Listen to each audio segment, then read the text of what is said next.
Well, howdy, howdy, howdy. Look at that, twice in one day. That's like unheard of for your Ass Hurts News Network to be out twice in one day. Oh my God. I'm waiting for YouTube to boot up so I could turn its volume down so I don't get feedback. Here it is. Here it is. Boom. Caught it. What? What's going on, Suzanne? It shows me we got a few people populating. We'll wait for 10 or so people to populate. We're up to five. What's up, Toaster Bath? I don't know about no toaster bath. It sounds dangerous to me. Be bathing with a toaster. Yep, crazy. Yeah, I don't know if anybody's how closely. What's up there, Alicia? How closely people are listening to Mr. Turvey? What's up there, 24? The last 24? But Mr. Turvey, Mr. Dr. Turvey, what's up? Kiss me where I pee. That's a crazy name. What's up there, C. Diana? Turkey Creek Gal? Look at that. People are up, already up to 19 peeps. We got the peeps. Where's that crazy get a clue peep? Get a fucking clue.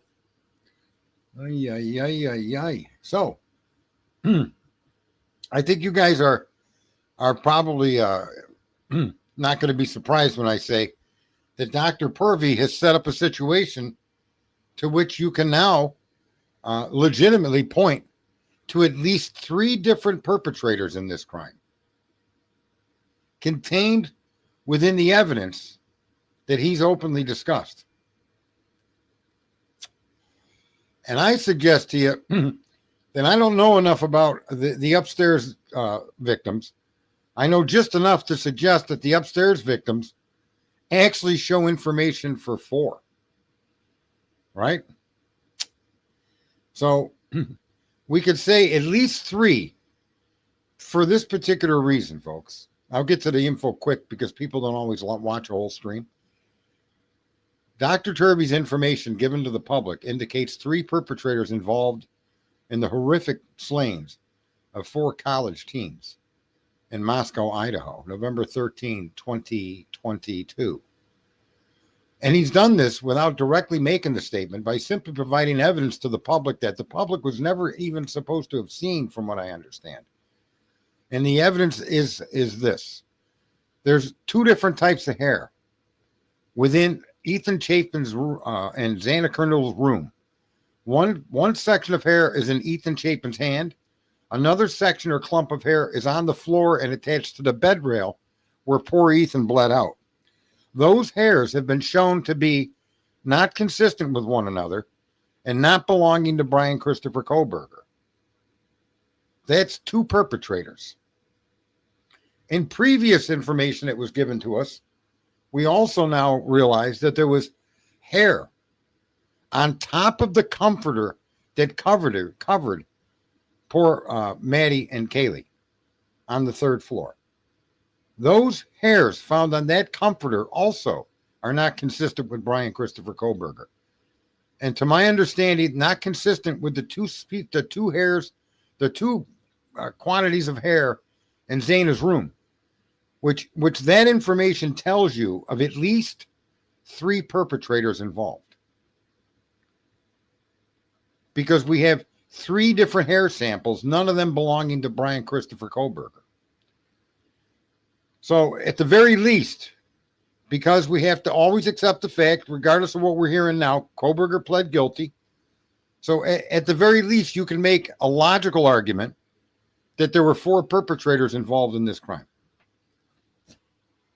And I wanted to get that out in the very beginning of this stream within the first minutes or so, because again, I'm not trying to earn some kind of stream revenue or any of that horse shit out here. But what do you guys in the chat room think on that particular piece of data? I really hope that the more people talk, the more people will come out with the truth. All these guys talking is just odd. I'm looking for the FFW button to get to Y. What's FFW? I don't know what you're talking about. And I don't know what you're complaining about, all these people talking. I'm not following you the last 24. With the stabs to the skull, where they said not to be the victims as well. I don't, what? Fast forward. I'm trying to follow the chat, but I'm not sure I'm following the reasoning in the chat, folks. I did post a link. There is a link here in pinned to the stream that allows people to join, come up on panel here or whatever the hell you want to call it. I welcome the 35, 40 people that have joined. Thank you very much. Turvey and Cy, etc. I think I think even Cy Ray gives value to this case. Strikes to the skull. Who does this? Yeah, I don't know. I guess murderers do that, right? That would be consistent. I think Whitcomb, Turvey, and Cy Ray all have their place in this particular crime.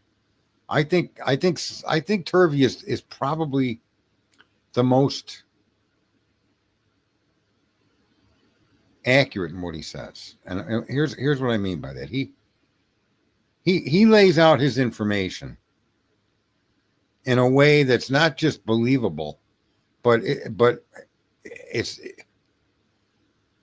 logically ordered in a way that makes it kind of hard to disagree with or hard to even question. Right? I saw the pictures of the hair in Ethan's hand and the hair against the wall and on the bed frame, and these weren't, as Cy Ray suggested, single strand of hair in his hand. That was in the police report. That was in the discovery to the defense. That was not, in other words, clearly Cy Ray did not see what we've all seen. It's not just Turvey telling us a story.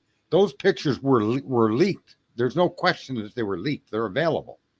People downloaded them, of the hair in Ethan's hand and the hair on the bed rail and against the and on the floor there in the blood. So no, it's not that's what I mean. I said this the minute Cy Ray came out, and I say this because it to me, for my own peace of mind, I like to remind people. I said Turvey, or not Turvey. I said I think Cy Ray's the leaker. That's why he's behaving the way he's behaving. That's my summation when I first saw him come out. Right? As my summation of Turvey, or not Turvey, but Ray, is that Ray is the leaker. And when I said that, there was nobody out there that even had any clue, as Turvey suggested today, that it's the defense that was being investigated for the leak. Well, we did have those unredacted photos released. Kiss me, they were released. They are available. People are posting them. There's even a picture of the bed rail at the storage unit that I saw, where you could see the hair right on the bed rail, matted hair strands in the blood on the bed rail, the bed frame. That photo was released. The photo of it on the floor as the bed pulled away from the wall, and the photo of it in Ethan's hand. Those are real photographs. They were either leaked or mistakenly disclosed. And so now here's the important thing that we learned from Turvey today.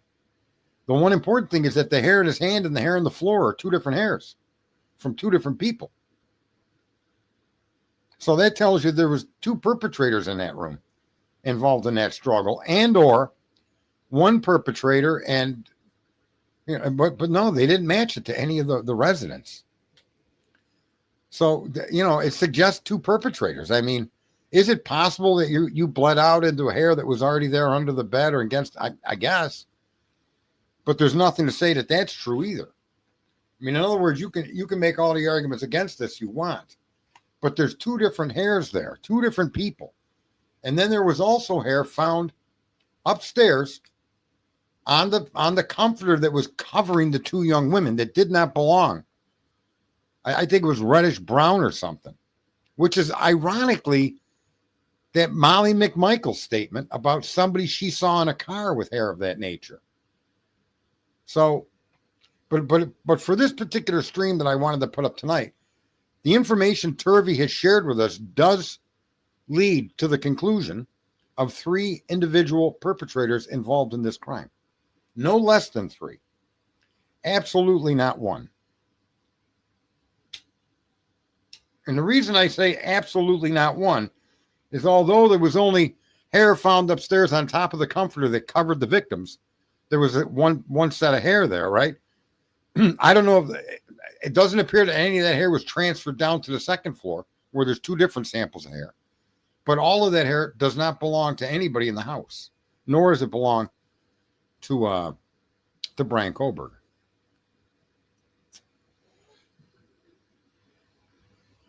Well, you don't have to trust any of these people. Live, love, toaster, bath. It's not a matter of trust. It's a matter of taking their data and putting it on a whiteboard in your brain and keeping it there, right? I mean, there's so many things that have happened over the course of this case. So many pieces of information dumped, and then people find out it's fake, right?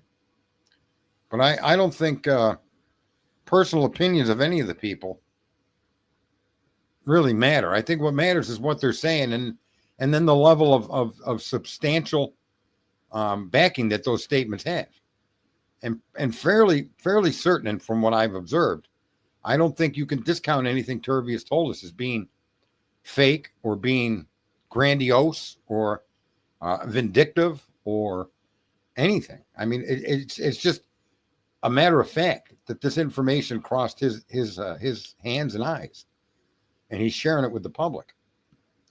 I think when you talk to Cy Ray got into this with already the need to defend himself from being a conspiracy theorist labeled by Judge Hippler, right? Cy Ray came in any public publicity about this. He was already under the rock that was placed on top of him by Judge Hippler. So from that standpoint of view, he's got something in the game.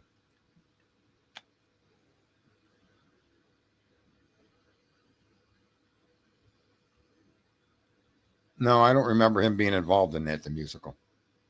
I don't remember him being involved in that. I've never heard his name before. I never heard his name through any of those fake hearings, those lies, those edited pieces of data. There were 347 FBI affiliated people in that crowd. Let that one fucking sink in. 347 of them. And the police were welcoming him and opening the doors and ushering him into the Capitol. Yeah, that was a resurrection. We want to know what a resurrection was? Portland, okay? Portland was a resurrection where they took over an entire inner city. Fuck out of here. I don't even want to get into politics tonight, but yeah.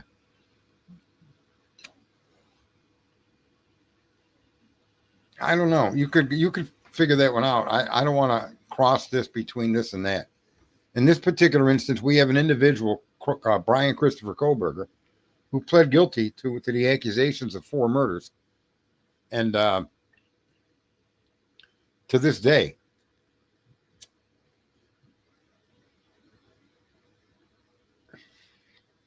weird that Turvey said Ann Taylor has seen Brian Kohlberger since the plea. Yeah, I think she isolated him from everybody. And some of the things he said, and I that's where I came through with my concept of thinking, you got to realize that Brian's biggest person in his life was his mom. And whether that's weird or not isn't relevant. But then he was taken from his family and all free communication. And the only person he interacted with was Ann Taylor. And so I think Ann Taylor became unwittingly or for whatever reason for Brian, his surrogate mother, without actually seeing it for what it was. So I've said that a long time ago.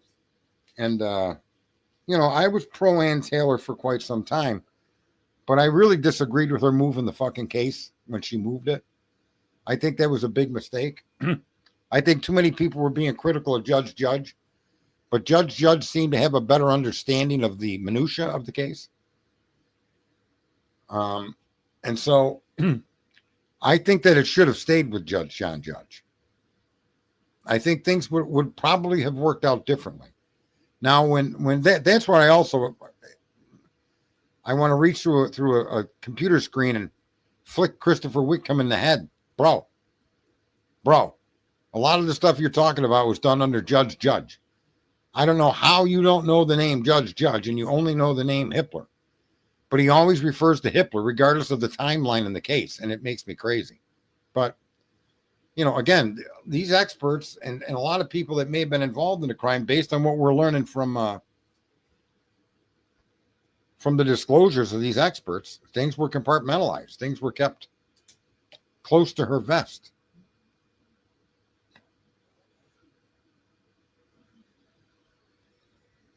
Yeah, I don't know anything. Cy isn't a lawyer or anything like that. Cy's an expert witness. Was Cy's firm involved? I don't know. They had everybody on video. I don't think they had to worry about collecting people's cell phones during what they claimed to be the January 6th riots. I think there was some turmoil there, but I think the turmoil was egged on, and they planned to cause that chaos there. The people that hate the particular president at the time. I think Cy is the leaker. My personal opinion. I can't back that with any facts, and I want to be clear about that. But his behavior, his mannerisms, suggest to me that yeah, I think he's the leaker.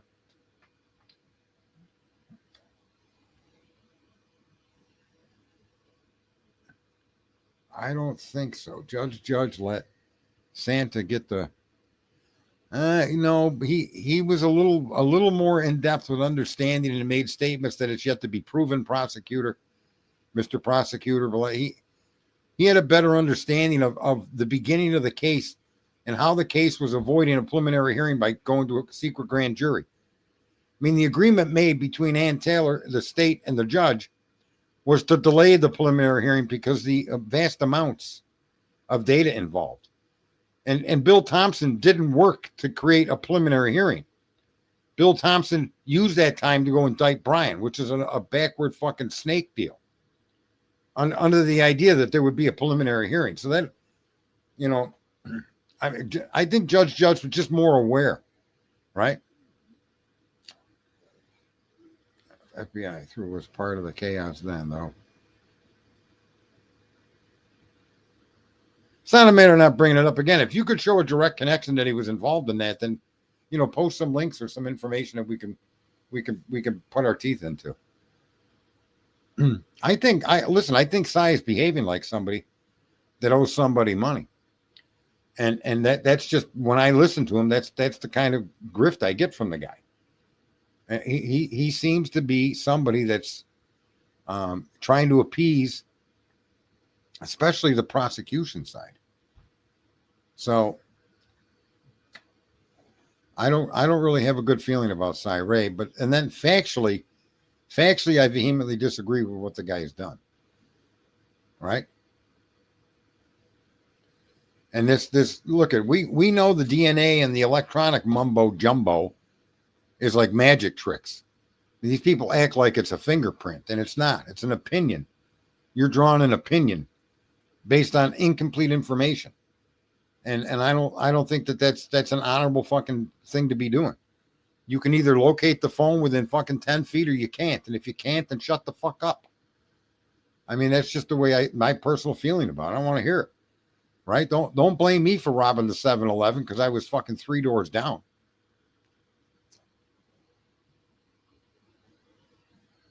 Yeah, Chaos maybe is his middle name. I don't listen to Hannity. I can't stand that guy. That guy is a fucking grifter. He's a fucking outrage merchant. I can't stand a lot of the people that maybe, and I can't stand people on the other side of the aisle either. It's just I don't get into these talking heads. That Tucker Carlson, the guys over at CNN, the Rachel Maddows, the Hannitys, they can all go fucking suck rocks. They're useless. They're part of the fucking problem. I brought up there how much it cost and that the defense may have screwed Brian over. And as they go, I think I think that what Cy said, it's not even the money. It's not the money at all. It's the lack of results. I mean, imagine paying $8 million to build a fucking house.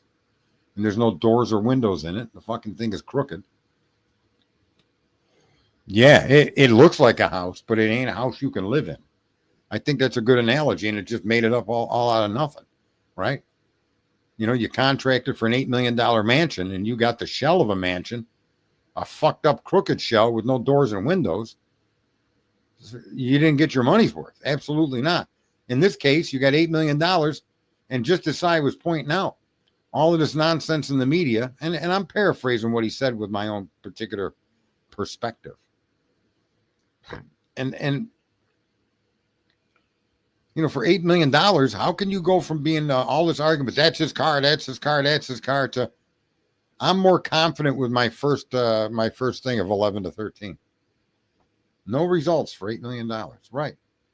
And it's not even that there's no results. It's what they claim to be results that now they're backing off their own claims of their results. I mean,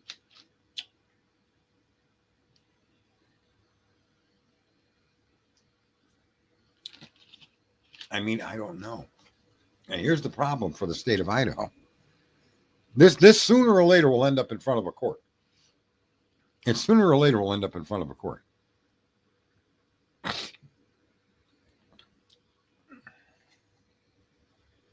And when it ends up in front of a court, the amount of discredit that's going to be laid at the feet of the state of Idaho, I suspect will be significant enough that if they walk in the courtroom with a picture of Brian wielding the knife, it won't be enough.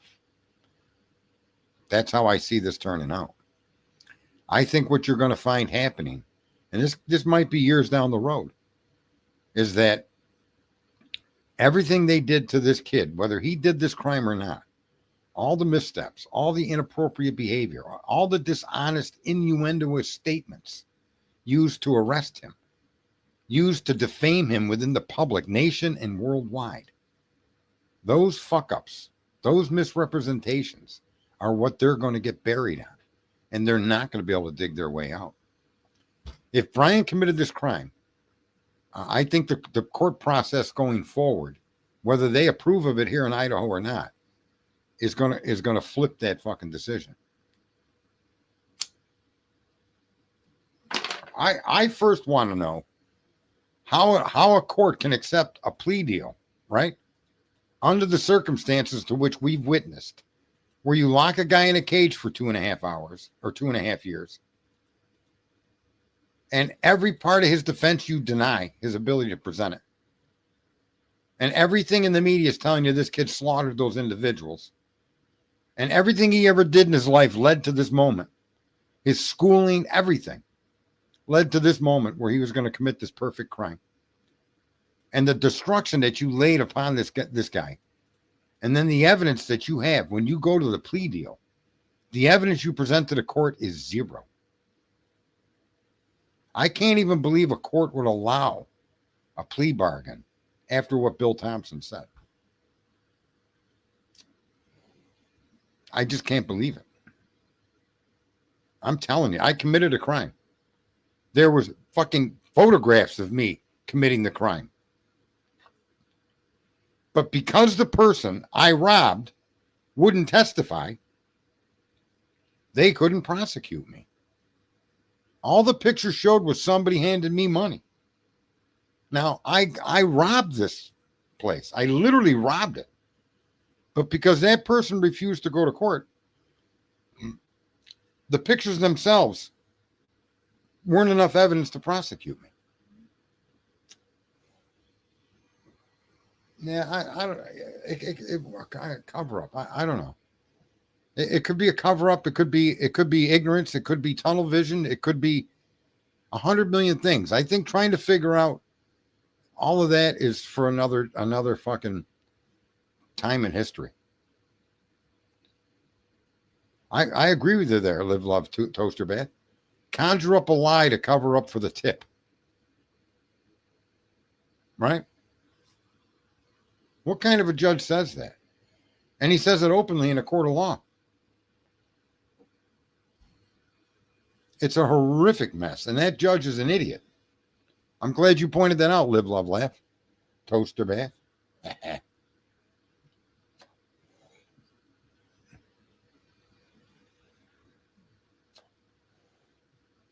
Well, we're going to find out more about that. He pled. He's arguing that he pled under false pretenses, and we'll have to see what evidence he puts forward. If something happens to Brian while in jail, yeah, all of this will go away, Peggy Sue. All of this will go away. Yeah, I would ask for a protective fucking custody. I'd ask to be separated from the inmates in the jail if I were him. His lawyer should petition that from the court until this process is over. We request that Brian Koberger be put in protective custody within the prison. Right? I don't know how deep anybody's going to be able to dig. Our justice system's a fucking mess, man. It's all these fucking stories. I mean, we can go on and on and on about the stories that this country is bought into. From things they teach kids in school about gender and all other kinds of stuff. It's like, really? That you can't choose that what you are. But the chaos that and that's what Joseph Goebbels said back during Hitler. You tell a lie long enough, it becomes the truth because there's nothing else being said. And that's exactly how they destroy people. I mean, like I said, politics is a part of life. I don't care what people are saying about Trump. There's no evidence to support their allegations on any single thing they've ever alleged he did. The truth of the matter is the exact opposite. The people that were alleging that he did all of those crazy things that were tied to Russia were they themselves working with Russia. And the media won't share that with you. I'll spit in this little bit of political stuff because maybe people will actually think for a minute. The Iran war has a specific goal that's right in everybody's face to see, and yet nobody talks about it. Trump mentions it over and over again, right? When he says, we want sovereign nations. And people, I don't think, understand that word. They don't understand the point. You think you live in a country that's free, but this country is also under the thumb of the financial system of England and the monarchies that make up Western Europe. We've been part of that system and under that thumb since our inception. So is every nation in the globe. Every nation on Earth has worked their way through this system that's been in place for hundreds of years. This one world order, this global governance, this whole goal. Even George W. Bush talked about it, that little prick. That's what Trump is tearing apart. People just aren't fucking smart enough to see what he's doing. That's why the Europeans are so fucking hard-lined against us. Don't want us to use their bases. Won't participate. Won't. Because he's crushing that financial control that they exert across worldwide trading systems.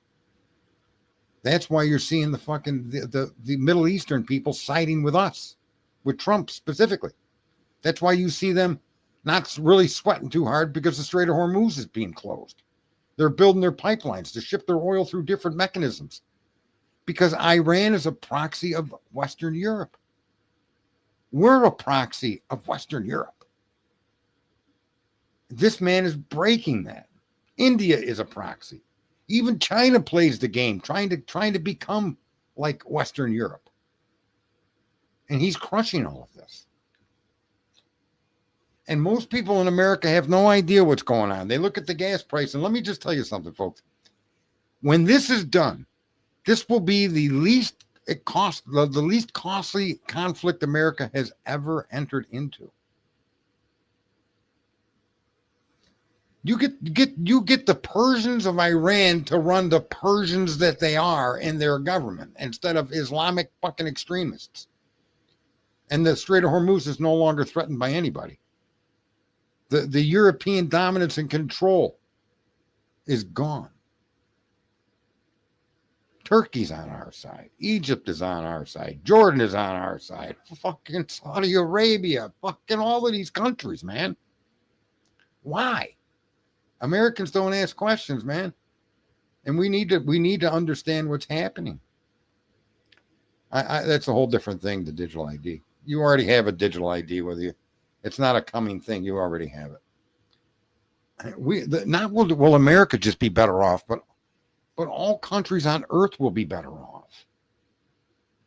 I mean, even Australia, Greenland, people don't understand why these particular moves that he's made. Why Venezuela? But it's all connected to the European governance of world trade and the goal of one world order. I wish one of Trump's, I think that Stephen, whatever his name is, makes these statements in pieces. And a lot of the times he gets in front of the cameras, but the media doesn't report it. But I can tell you from what I've watched and what I know about what's happening around the globe that the transformation is wanted globally, except the European Union. They don't want anything to do with it. I don't know. What does Spain export to America? I can't even think of what Spain exports to us, but he kind of just slapped them around like a stepchild. And I think they finally bowed and kissed the ring. It's kind of insane. But all of these European countries, you notice France, well, France ain't talking shit. Italy tried talking shit, but then she had to make up with Trump. Fucking England talked shit, then they got rid of their fucking leader. Who was that guy? They kicked his ass out. He's gone. You just had elections in fucking, was it Germany or somewhere? And all of these fucking people are anti-immigration now, and it should be. Your nation's your nation. You know, that Mandami and other people that are Muslims, they say it right to your fucking face as Americans. You just don't understand. Muslims do not invade countries with a gun. They invade you through immigration. Immigration has changed locations, changed the world in ways you can't even imagine. Immigration is a threat. It's a global threat. And people don't seem to have any that. Well, these people need food too. Well, then stay where the fuck you are and grow your own. Don't bring your way of life to my country. Don't bring your fucking nonsense that Allah shit at fucking 4 or 5 a day across my. No. I mean, at least the Catholics were sensible. The church bells would go off so you knew it was noon. Right? I mean, what the fuck? They weren't ringing their church bells at 5 in the morning to wake everybody up to go to fucking church. Yeah, you heard church bells. You heard wedding bells. You heard mass bells. Okay. On specific days at specific times. You may have heard them, but not like you see happening through the immigration with all these third world countries and these Muslim countries coming up into our country. That's how they conquer you. It's crazy that Americans are just not that fucking bright on stuff like that. It's shocking to me. Mass migration is a tool to conquer. It is not to save the fucking people from not having food.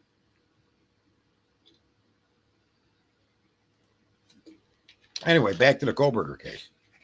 That's my political points tonight from Your Ass Hurts News Network. I think Turvey, without saying it, has made a perfect fucking argument for at least 3 perpetrators in that home. And if you want to think Brian did it, then the 4th would be him.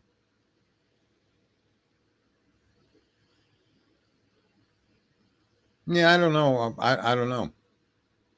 The sheep. I see. Here's what I want to say. There's a C Diane 846.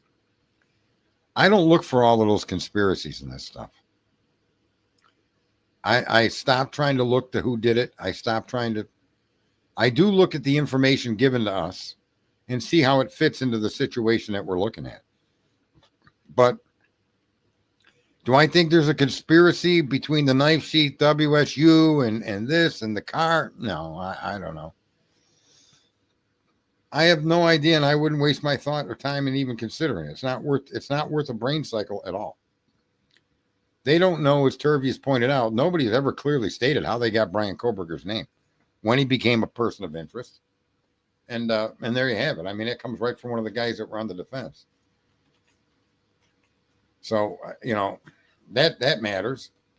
And yet we've never gotten an answer on that. And I agree with Turvey that you spent $8 million and those answers that you were throwing into the public's face 24/7 turn out to be answers you yourselves aren't sure of.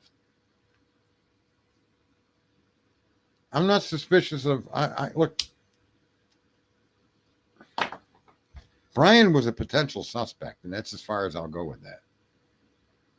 SB 930, 9381. I've seen no evidence, no factual data that places Brian Koberger at the scene of the crime and that day at that time. None. So I believe he was one of many potential good suspects. I think there's many, many, many more good suspects. I don't know who they are. I'm not going to name people or groups or organizations, political, criminal. I don't think you can. I'm most suspicious of the truth is, I'm most suspicious of the American people that allow themselves to be fucking hoodwinked like this. I'm suspicious of the system itself because what you're seeing in Idaho happens all across the country. I'm suspicious that the infiltration of our nation at levels that shouldn't exist exists in numbers greater than any of us can imagine. I mean, look at Cy Ray. He's a good example. I'm an expert. He's an expert that'll say whatever he has to say to get whatever he's got to get for himself. And to me, most of it is just to fill his own personal fucking ego. No, it's because it's unsolvable. SB, you're not going to solve this case. You don't have enough information to solve this case. You don't have the forensic capacity to review the evidence, nor do you even have the evidence to solve this case. We can see and observe things, but there's just no way to do it. We need to hear you, Pinault, or what? I don't know what that means. Nothing half-assed. You need to hear the. I don't know what that is. Look, that's the entertainment value of all of these crises. The entertainment value in your politics and in your crime and all your other things, right? I'm not a Democrat, but I completely support Kennedy for doing what he's doing with MAHA, Make America Healthy Again. I personally agree with his understandings and concepts and his interest in getting to the truth of what's in our food, what's in our water, what's in our air, what's in that shot, what's in that pill. I'm all about that. That should never be a fucking thing. You can't trust the people giving you medicine. I mean, come on. That's just insane. I mean, if there are some things in life that, like your food, you can't trust the food. Come on. That should go without saying. Right? In all of man's history, we've climbed up from the fucking dirt. I mean, you didn't have to go to a shop and wonder if the guy's tomato was any good. It's insane. Again, I don't look, I think another Democrat that I kind of like is that guy in Ohio, is it? Or Pennsylvania? He's that big Frankenstein looking dude. I think he has a better understanding of what's right and wrong and what's fair and balanced. I can't remember his name. He's a big dude. But so to me, it isn't really what party you're at. It's what your views on the world are, what your views on fair is, what your views on being honest is, and then your actions to follow that, right? And throughout this case, there's tons and tons of interviews. There's tons and tons of contradictions, right? Fetterman, that's his name. And I don't agree with him on everything he does, but for the most part, I do agree with his points of view on a lot of things. And I wouldn't object to that guy being a senator for me. I mean, he isn't hell bent on fucking turning this country into a socialist shithole, right? She's a catalyst in this case. Her last name is big, in my opinion. Well, I'll tell you what, man, you got to go get yourself some extra crispy Kentucky Fried Chicken like I did. Good. Finger licking good. That's some badass chicken right there. And it's the same chicken anybody else sells chicken, right? I don't think there's a special chicken for them, but man, that extra crispy is just badass. Can't beat it. But back to the case. So I don't think anybody has the capacity to solve this, to lay this crime at the feet of some organization or some group, or to outline a conspiracy so thoroughly that you cannot doubt that it's true, that it's backed by evidence, not just stories, not just inferences. I mean, how is it? This is what I want to say to you folks. Look, the entire case against Brian Kohlberger is a story. It's a conspiracy theory, and none of you like it. But on the other hand, most of you will run to all these other streamers and talk about all these conspiracy theories of who did it. So that's why I say there's no real difference between the mainstream media and your alternative media. It's the same coin with two different sides.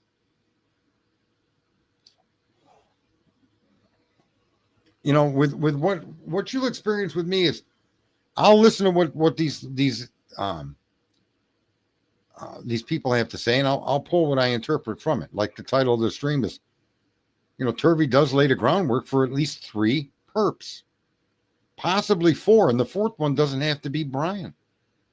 We can make the argument that 3 people in close proximity to that crime scene, if not involved in that crime scene, 3 people, because we have 3 different hair samples, right? I mean, he's bringing that to light without actually saying it in the words that I'm using. But what I'm saying isn't like hard to determine. It's not like I'm some Einsteinian fucking wizard. But if you got 2 different people's hairs and on the bed rail, on the floor, and then a different set in his hand, well, that's 2 people. And those hairs don't belong to any of the occupants of the home, and they're not Brian Koberger's.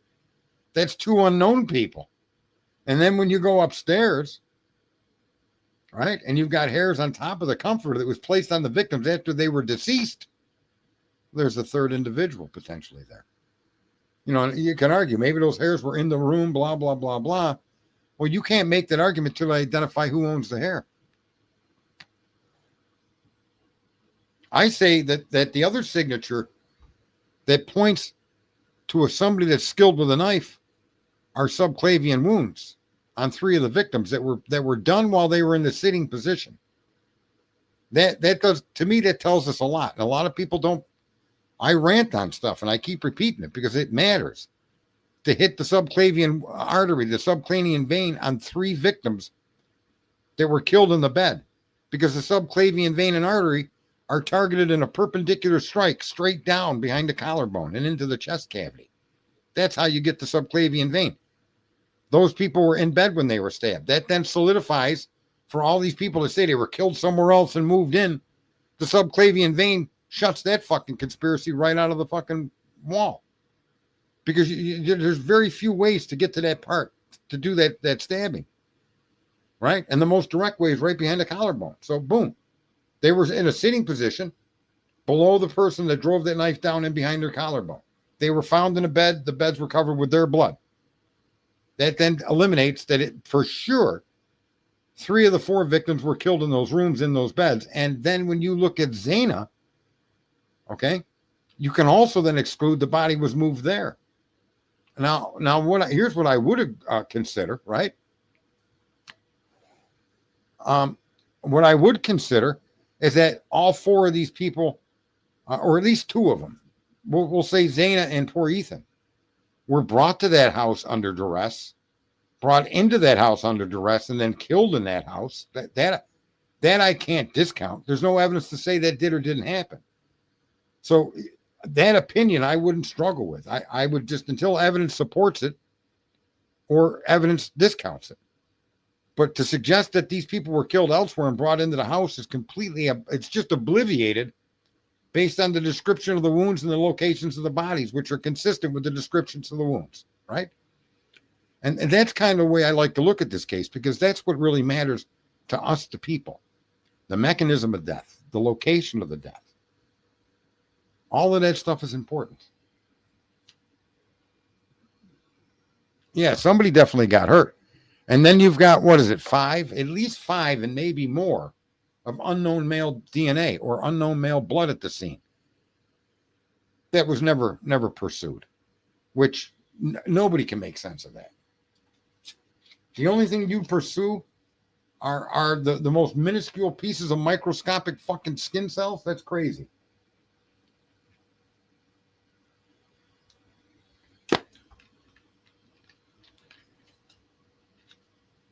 What if the entire time, the whole BK and BK story could be, you could have Brian Koberger involved with Brent Kopacka. But see, here's the problem with that, just so you know, Brandy, is even if Brent Kopacka is deceased, Brian Koberger would be a co-conspirator, or they would have listed a different level against him of his involvement in the crime. If this were a multiple perpetrator crime to which Brian Koberger was a party to, your evidence would have to be beyond fucking conclusive that he wielded the knife individually. So the whole case turns a little bit differently when you start adding multiple perpetrators to include Brian, because you wouldn't basically be accusing him on only him of these killings unless you could establish that it was only him that wielded a knife within a group or within the company of other people with him. And those people would then be charged with co-conspirator to felony murder. Do you follow me? The whole situation of charging people and accusing people and arresting Brian. Let's just stick with Brian. The whole process that he was put through would be different had there been evidence of direct involvement of Brett Kopacka. And if there is evidence of direct involvement by Brett Kopacka, then you're going to have to tie him to Brian Kohberger. Or you charge the wrong guy. Well, there's no way to know that, Nancy. Brent Kopacka is a patsy. He learned of the attack going down, not a participant. I don't know how anybody could possibly know that to be a fact. Right? I don't know. This is what I mean. These are that's kind of like a conspiratorial thing. Its truth can't be verified. No different than the truth that Brian did this alone can be verified.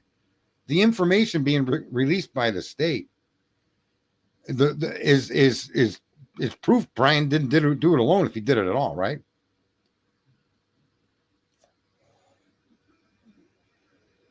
Somehow no longer possible drug involvement, but still brings the question of Molly's involvement, and then you have the undercovers. Yeah, that's what I mean, folks, but that's not really where we're at with any of this. All right?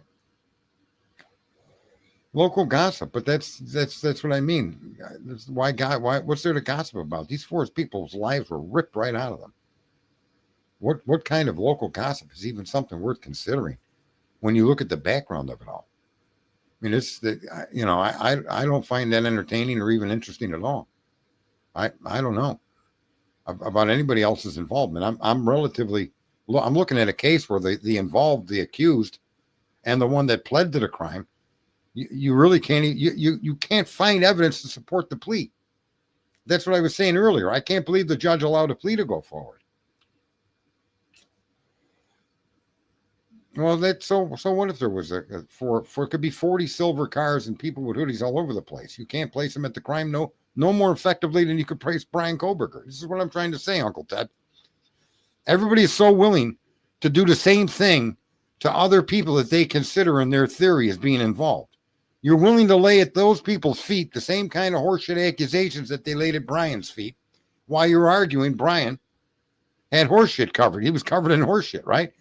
This is why I find it no value in these theories, because you're doing exactly what you're accusing the Moscow Police Department, the FBI, and the Washington State Police, and the Idaho State Police doing to Brian. You guys with your conspiracies are doing it to everyone else. This is why I say there's not much difference between this and the mainstream media. That's what happens. And people run around with all these different, this guy did it, this guy was involved, that cop car.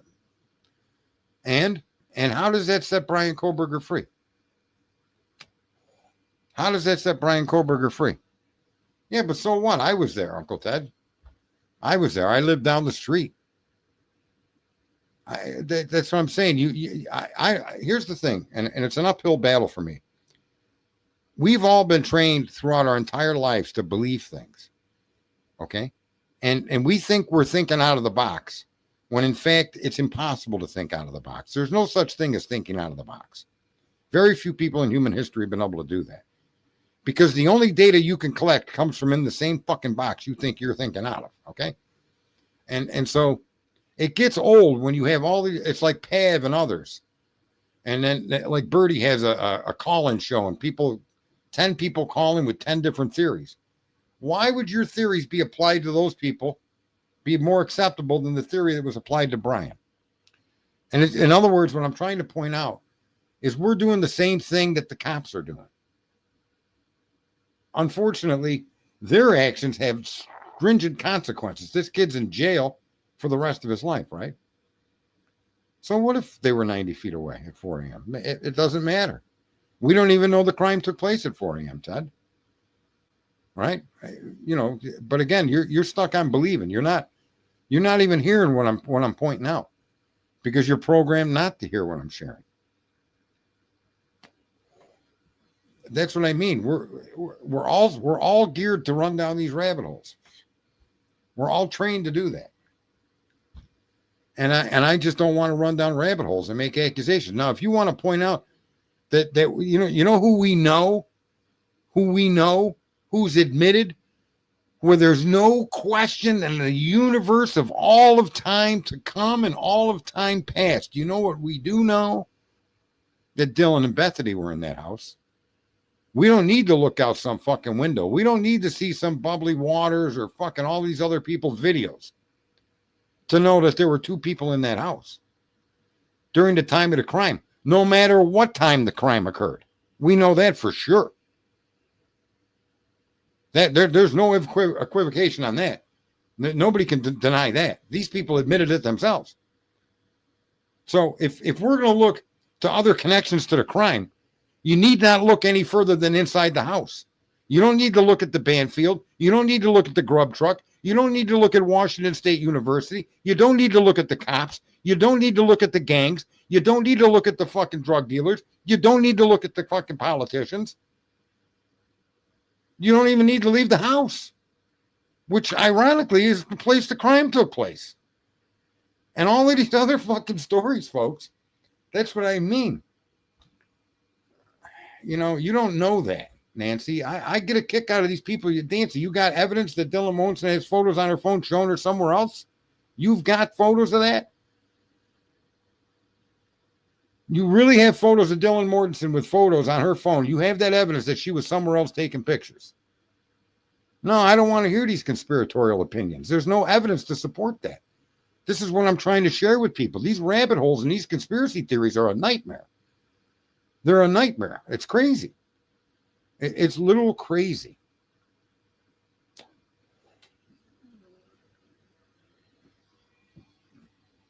Okay.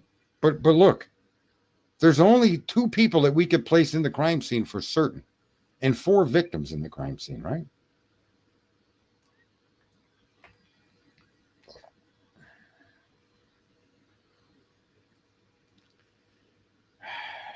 Anyway, yeah, I'm sorry. It's almost like beating my head against the wall. Dylan and Bethany, they were at the house based on their own words. And look at you can only take the facts that we have, and then when more facts arrive, then you're more than welcome to change your thoughts of what happened in the house, right? I mean, we never knew for years of this hair. We never knew. We never knew for years that the footprint outside of Dylan's door was made by a shoe they found in the house. We never knew that. There's a lot of things we never knew. We never knew that there was fucking blood all over the second floor, diluted blood. We never knew that Ethan's blood was by the handrail leading down to the first floor. We never knew the first floor bathroom was cleaned as if it was just installed. We never knew any of this. But now that we know all of that, why are we looking outside at the cops and the drug dealers and not inside the house with the 2 people that supposedly survived the attack and our victims? And this is what I mean when I say, no matter how you phrase this, there's going to be some conspiratorial undertones. But when you try to phrase your view based on unrefutable evidence, right? Then you're narrowing things down. You know, when you go outside of the house, you're opening up Pandora's box.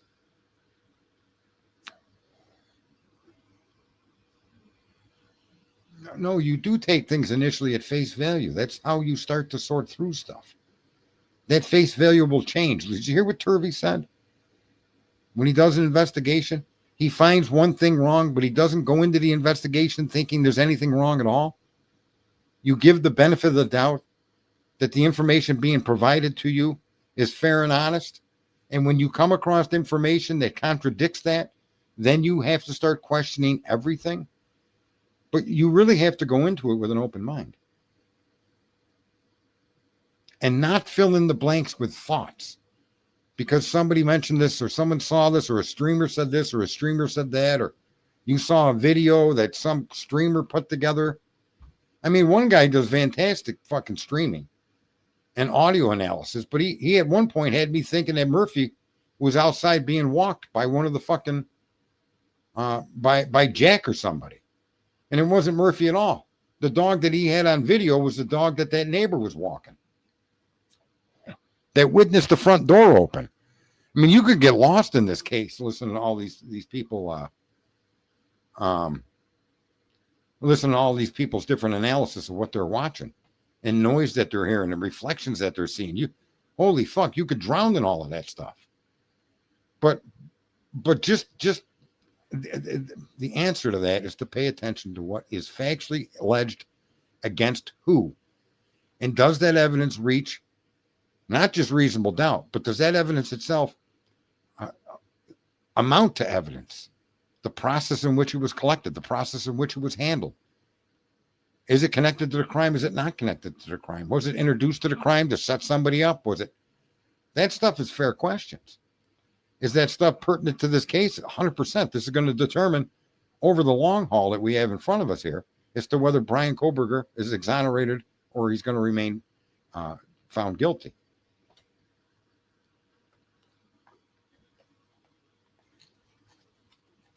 Right? I think, Becky, that there's an argument for that to be made. I think there's a few people out there that have shown some of these video clips, especially the vehicle, that if you play them frontwards and backwards, they're the same car, the same images, the same piece of video used in different arguments or different places, right? So I don't disagree that there's been some manipulation here.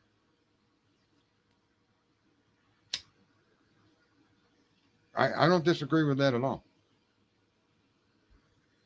And I think that when we're looking at the case, my personal preference is to stick away from conspiracy theories as far as possible, and look at the facts and understand that the people that this is really being pointed at are the officials that manage this case.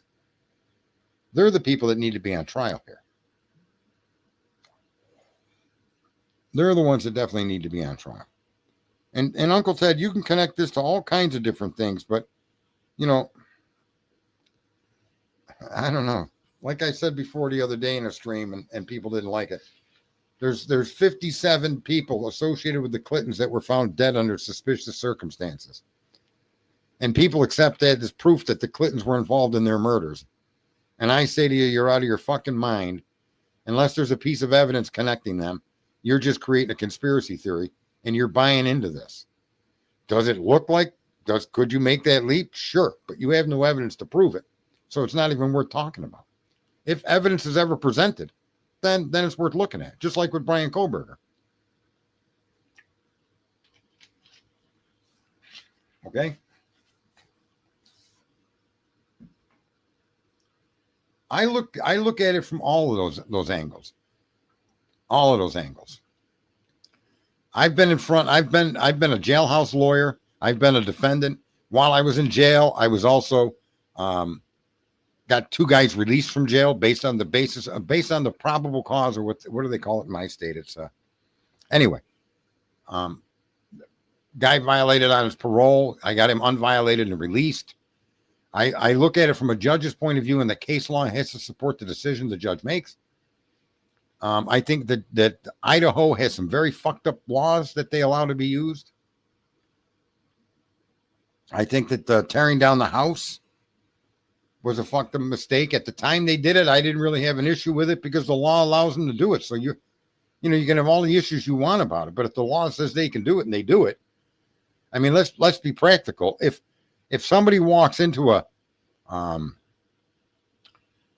gas station, right, and shoots and kills people, that crime scene is investigated, documented, the place is cleaned up, and the business reopens again a few days later. I mean, this happens all the time. So I didn't get too crazy about the house because I do have a little bit more of expanded thought on what crime scenes, the importance of crime scenes. In this case, in hindsight, it was crucial to keep that house together. But let's also understand that isn't like out of the norm where crime scenes are altered after a short period of time, after arrests are made and evidence is collected. I mean, of course they are. That's just how it works. Look at when the World Trade Center bomb went off in the basement. That building was up and running in no time again, right?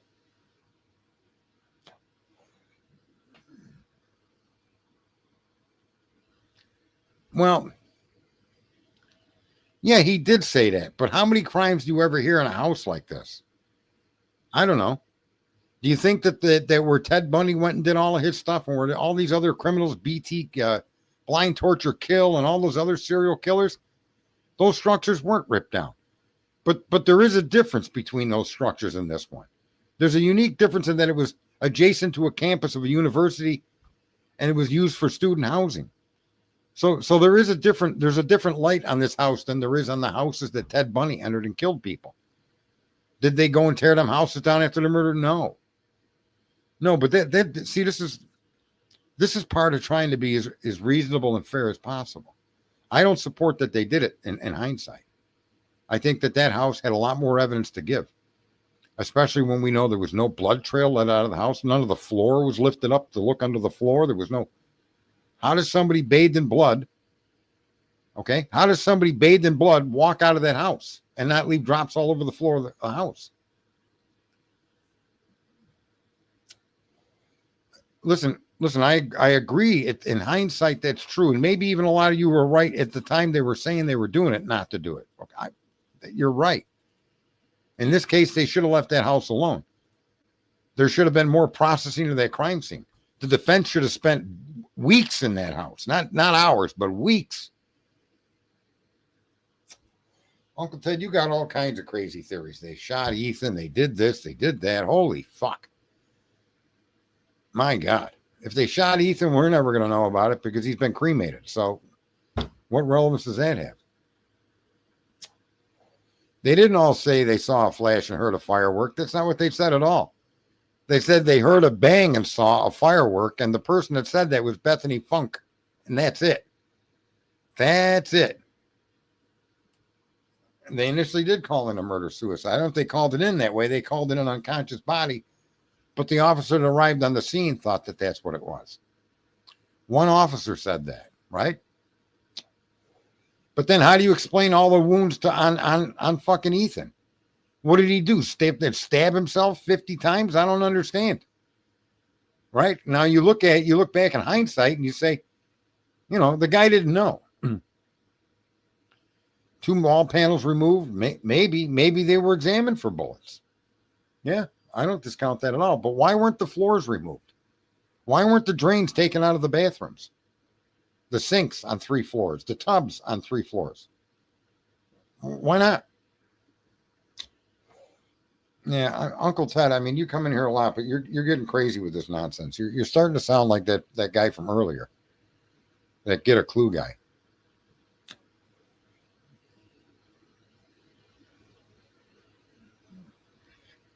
No, I think, honestly, Becky, you guys want to know, I think that there was multiple perpetrators in both rooms at the same time. And I think one person moved between those 2 rooms with that blade or blades and committed these crimes. I think upstairs, more than one perpetrator wielded weapons against Kaylee. I think downstairs, Kaylee or Zana was hit with 2 different weapons. One was a poker, a 4-inch deep round wound, and the other was the knife. I think Kaylee had 2 people attack her or fight against her. I think Ethan was killed with a large bladed weapon. I think Maddie was killed with a large bladed weapon, as you read in their autopsy reports. I think what Turvey told us today about the hair. I think what the autopsy reports refer to in their wounds all add up to multiple perpetrators in the home. However, I think that the subclavian artery is an important point of murder, of entry of knife wound on 3 separate victims. And the only victim that didn't receive that wound was the victim that fought back, Kaylee, who was on her back, which makes access to that particular area difficult at best, extremely difficult to strike the subclavian vein when you're fighting with somebody on their back, but imminently reachable with somebody standing up and you sitting down on a bed. I just can't get my head around the idea that one person went in there and did this. Again, Brian pled guilty. He could have been one of, at best, right? And I think that the case has been made through the autopsy reports, and I think the case has been made now more clearly with Cy-Ray not even saying it. Okay? That there were multiple perpetrators based on the hair samples that weren't tested. At least 3 individual hair samples from unique people. 3 unique hair samples. Right? And I can agree with any reasoning as to why Brian Koberger pled guilty. And I'm the one that have said over and over again, the systemic corruption within the justice system is everywhere.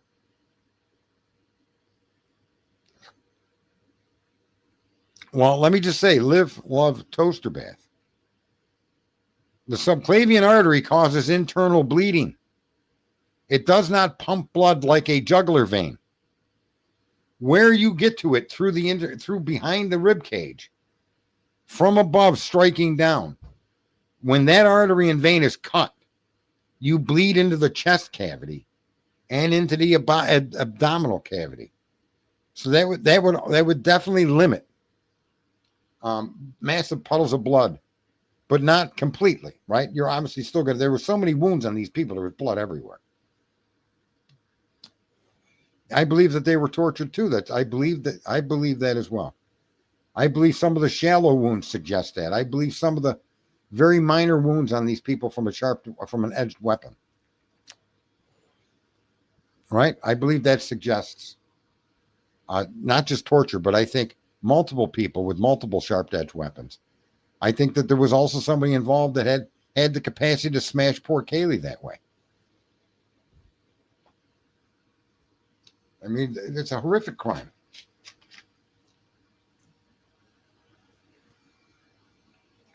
Yes, I do. I do think it'll be tested. Yeah. I've said this before. It can't be a coincidence that the 2 people that were brutalized, their closest loved ones, although murdered, were not murdered in the same fashion. And my thoughts on that are to include multiple perpetrators in the room, both people being held at bay by gun or knife point. And that when their loved one, Maddie and Ethan, when they were struck with a knife, the response from Zaina and the response from Kaylee was immediate to defend their loved one. And that's why they got what they got. That's what I suspect happened here. I don't suspect somebody went in there to smash Kaylee's face to pieces. I think that Kaylee responded to an attack on Maddie, and I think Zaina responded to an attack on Ethan. That's what I see happening based on the data that they've shared with us. That's what I envision. I don't buy the story that there was just one victim targeted here. Those 4 people, for whatever it may be, the people that came and killed them had a big reason to do what they did. We may never know what that is. We may never know who those people are, what those people are, where they came from. I find that to be a hopeless chase. But I do think that when you look at the evidence, I think you see a couple of possibilities here. It's either somewhat to the extent of what I'm saying, or I don't buy the narrative. They went up and got Kaylee and came down and saw Zaina and then chased Zaina. All right. And here's another, just think for a second. Everybody take a deep breath. The argument that Zaina was attacked outside of the room is because they have direct blood evidence of Zaina on the second floor. Okay. But I don't interpret that to mean that she was struck, and that's cast off from her being struck in the common area. I believe that to suggest that it's cast off. End of story. Not cast off because of a struggle, not cast off because of a fight, but cast off from the perpetrators or the perpetrator's weapon. No different than the diluted cast off.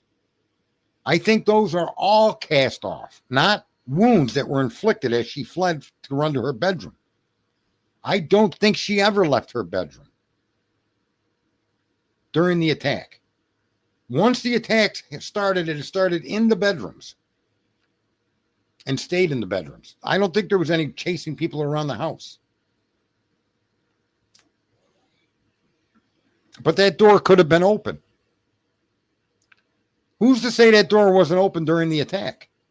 Who's to say that when somebody appears to me, that Miss Potts said the dog shaking. The dog was cleaned up. And that diluted cast off may in fact been from the dog. Or just so you know, what if you washed off your head or you washed off your weapon and then moved back down that hallway? I mean, who was it that they make such, I think it was Whitcomb, that was really, really all about talking about the two rooms. There's no diluted cast off at all. And the blood is consistent in each room with the victims with no mixing. You have to, how do you parse that out with one perpetrator? You just can't do it. The only place you find a mixture of blood amongst all four victims is in the common area. But you do not find mixture of blood between any of the four victims in the two locations of the crime. Some people run with that and say, oh, that proves they weren't killed there. And that's not what it says at all. Okay? The fact that the rooms themselves are sterile to the point of only the victim's blood is present tells you something. It tells you something. They then try to interpret what happened in the common room. They try to connect it because they're finding all blood in the common room. But I suggest you that blood is cast off, not from a battle with Zana. It's so hard to have done what somebody's done there, or what people have done there, and not leave a trail. And it's obvious here. It's not possible. This crime scene shows to you. Yeah, it wouldn't be crazy if some of those old rumors are worth considering, but there's no evidence to support them. We don't know the motive. We don't know the motive. If we knew who did it beyond a reasonable doubt, we would then be able to sort to a motive. And then, look, I would support 100%. If people were brought into custody, or a person was brought into custody with unquestionable evidence they committed these crimes, then I wouldn't object to any kind of theorizing as to motive. I think the identity of the individual or individuals would lead you down a track towards a motive. But you can't do that with the guy that's in jail for it. Okay? The guy that's in jail, you can't even connect the crime to him at all.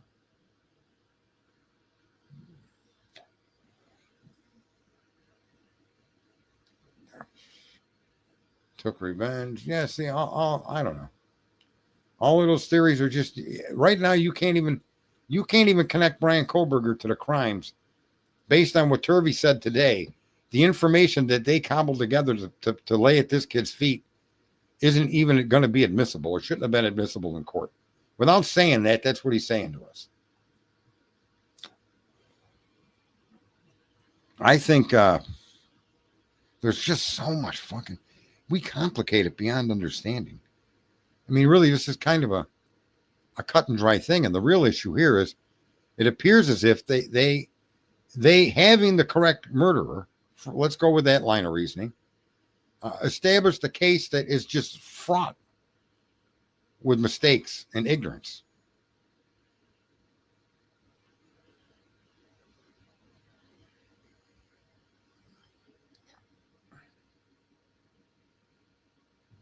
They would not cover up overdose by mutilation of fork. No. Fruit from the poison tree. And the poison tree is your probable cause affidavit. There's nothing in that affidavit that can even remotely place Brian at that house. All right, I got someone joining. Let's hope they got that ghost politics. Don't get goofy. You're going to be up on stage. Introduce yourself if you don't mind.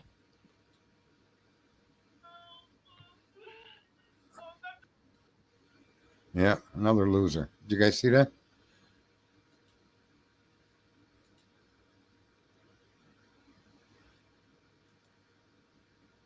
Yeah, that's interesting. Kick from studio. What a fucking loser. That was, I don't know what that was. That was some guy beating his meat. Yeah. Got nothing better to do than to try to show up on panels and display his penis for people to observe. Anyway, aside from that fucking horrifying event,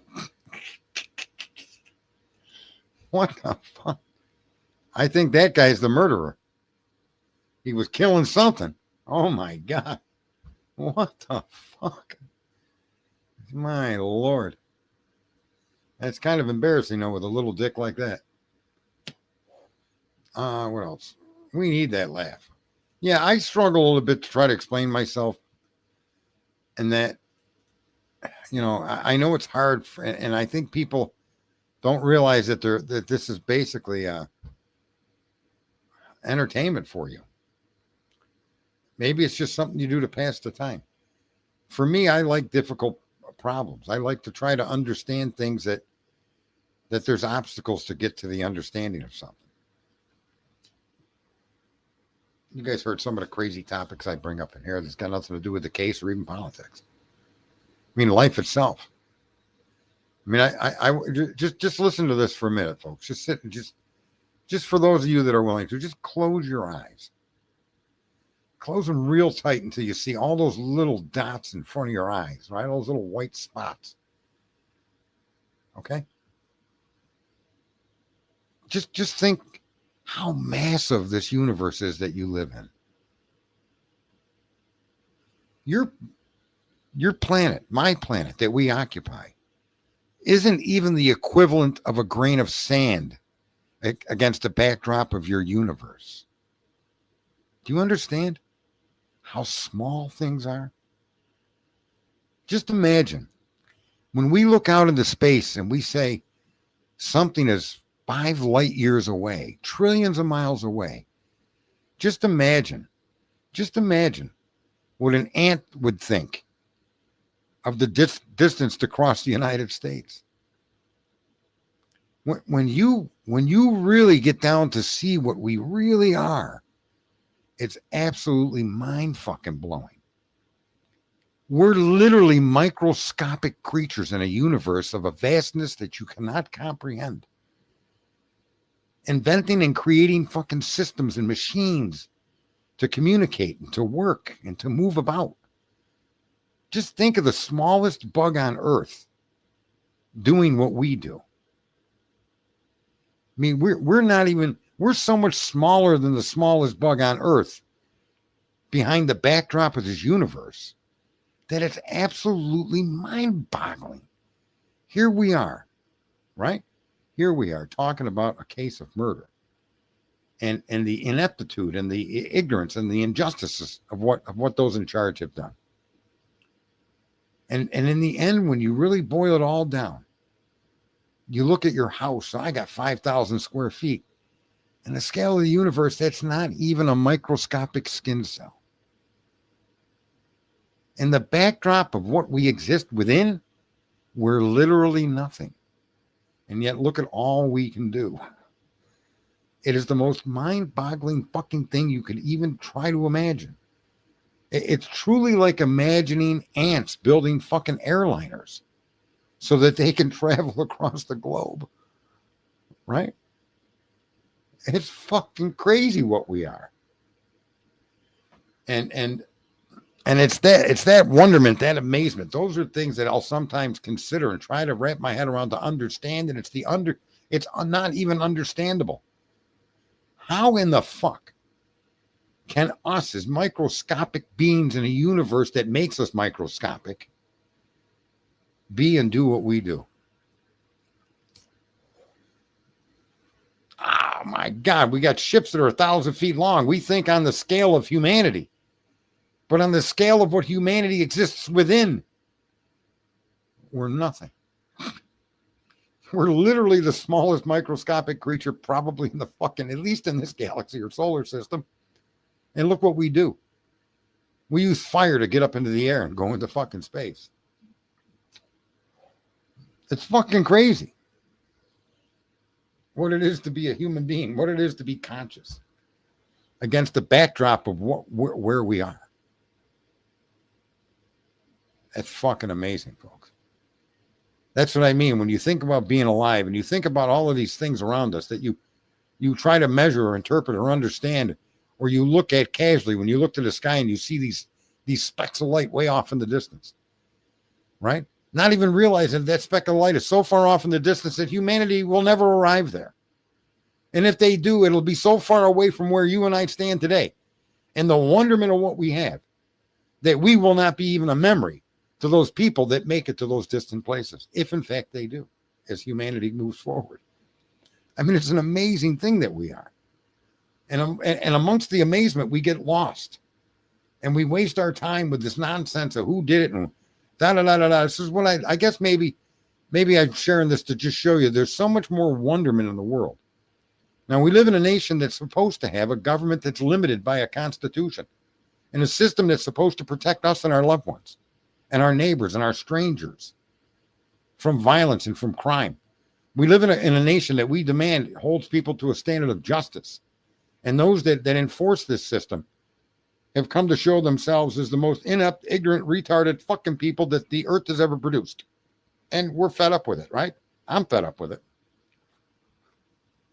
I'm fed up with it because it doesn't fit. It doesn't fit the background of what we are, where we live, what we're a part of. There's no reason for people like Bill Thompson and others to produce evidence that isn't fucking solid, to produce evidence that isn't conclusive, to spend millions and millions of people's fucking dollars. To get what? To get what? A half fucking truth, a partial truth, an unknown truth? To get us all jumping on these fucking different horses and riding down these different trails looking for rabbit holes? Right?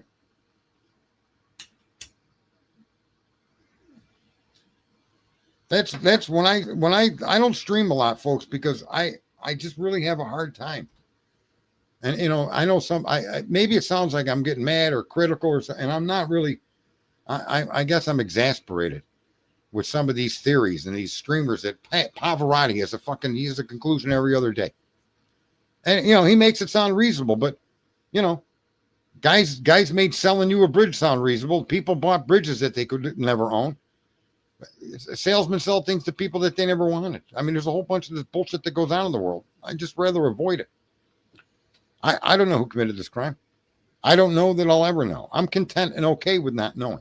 But what I'm not content with, what I'm not okay with, is railroading some guy, whether he did it or not, because you're a lazy fuck or an ignorant bastard, right?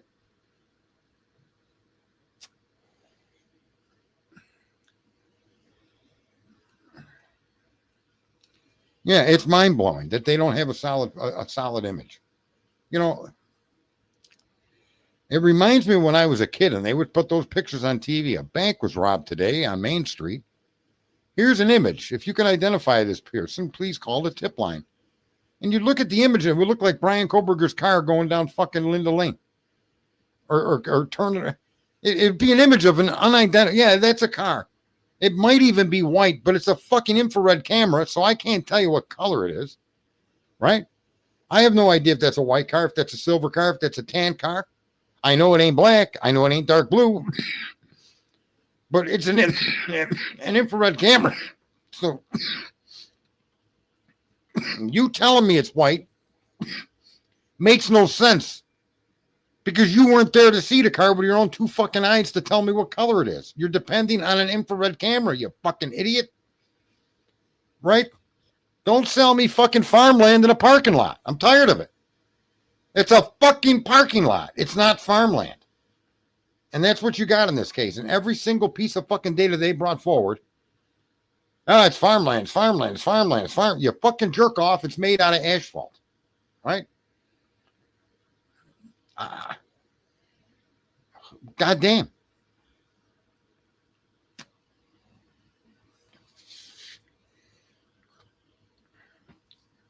That's the case was built on that because they know, whether you know it or not, they know that you are able to be convinced by stories. Maybe not some of you in this room. But if they can't convince you with their story, you're going to create your own story. And that they can be sure of.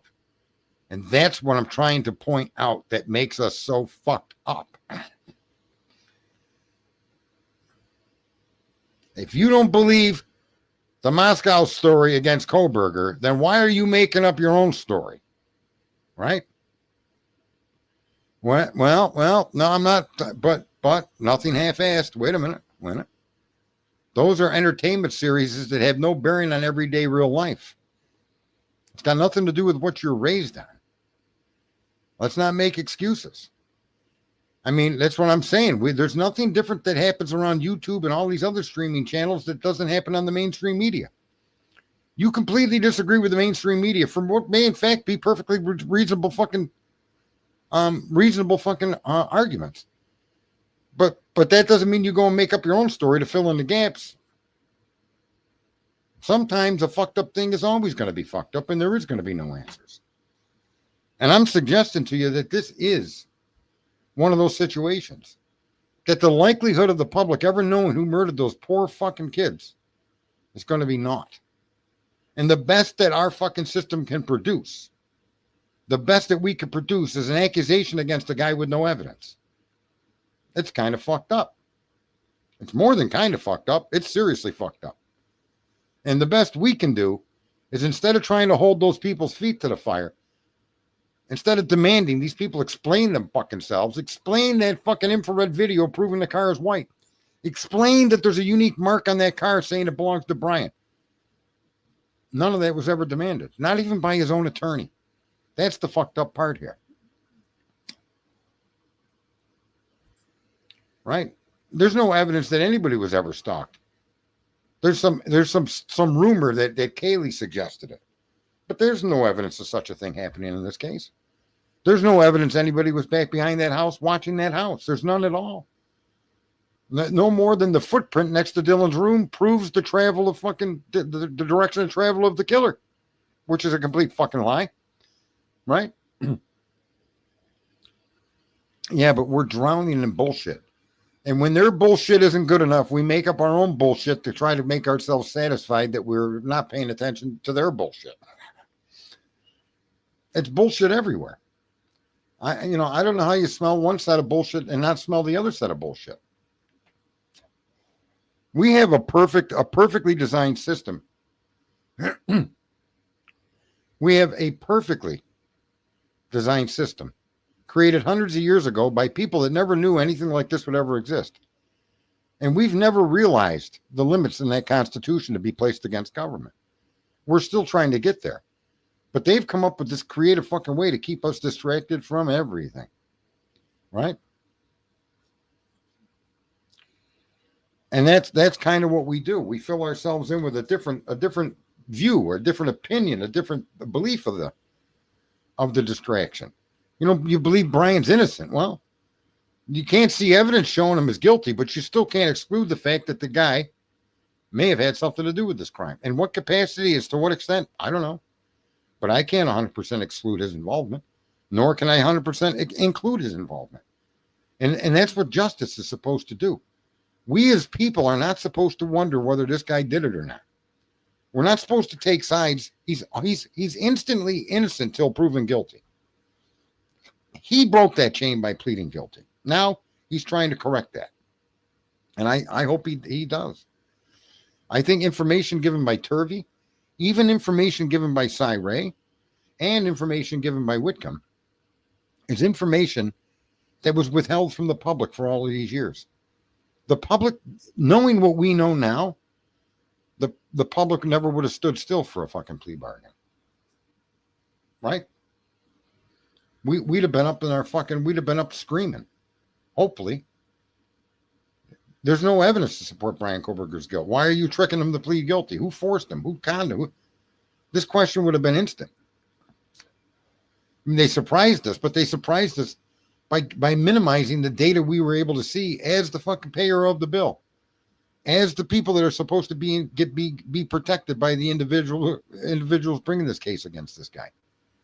These people are supposed to be trained investigators. Well, I don't know who's fucking training them. I don't know where they got their training. Whoever trained them should be terminated. If that person's passed away, you should dig them up, slap them, and throw them back in the hole. Because these people's training sucks.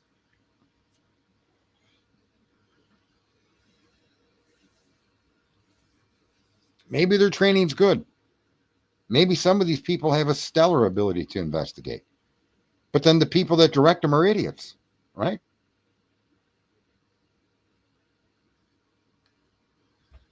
Yeah, I feel the same way. I have no objection to evidence showing Brian Kohlberger's presence at that crime scene. And then I'd like a little more to show his involvement. But presence in and of itself makes him complicit or an accessory to the murders. So that's enough for me. I agree. Live, love, toaster bath. I've been saying that for the longest time. But here's what I'm not going to do. I'm not going to fill in what they can't answer in their allegations against Brian. I'm not going to fill in the frat did it, the boyfriend did it, the police did it, the Banfield did it, the grub truck did it, the fucking this guy did it, that guy did it. I am not going to fill in the blanks to get to a place where I can comfortably believe in something. I believe, as you heard my description of what we are in this universe, I believe in some things. But I believe nothing when it comes from fucking man. I didn't believe them when they told us to do this or that a couple of years ago. I went and read books, right? I went and looked up whatever it was they were claiming was let loose in the world and learned what it was and what it does and what you can do about it. And those are the things that I did. Not because I didn't believe government, because I don't. Not because of that, but because science exists to explain what that was, regardless of how it came to be. It's in every common cold. It's the foundation of every common cold in every single creature that catches colds. I knew that because I read. And in this case, the same thing, folks. You read and you can't understand. I can't. Ann Taylor asked for the fucking order. Ann Taylor asked for this to be sealed right in the beginning. The defense asked for this. I don't know why she did that. I would have immediately asked to have that withdrawn. I would have asked for a limited gag order. And that would be that. Right? The first 90 days. Or a gag order until a preliminary hearing. I would have put a time order. I would have requested a timed gag to be lifted. And then I would have fought against it if the prosecution wanted to maintain it. I agree with 100%, Thomas Sharp. I agree with you 100%. This should never have been done this way. Well, was she a villain disguised as a hero? I don't think so. I think I disagree with that. It's too simplistic, Alicia. It's too simplistic, and a lot of us won't understand when I say that because we're so caught up in all these other things we're trying to fill in gaps that you can't fill. But you're going to fill them in until you're comfortable with as much as you filled, and you're going to leave it at that. She wasn't an actual villain disguised as a hero. She was doing her job and she was trained because the system is systematically corrupt. It's systematically broken. Ann Taylor did what Ann Taylor did, not because she's evil, not because she's ignorant or incapable. Ann Taylor worked within a system that she entered and participates in. And she worked within the walls of that system.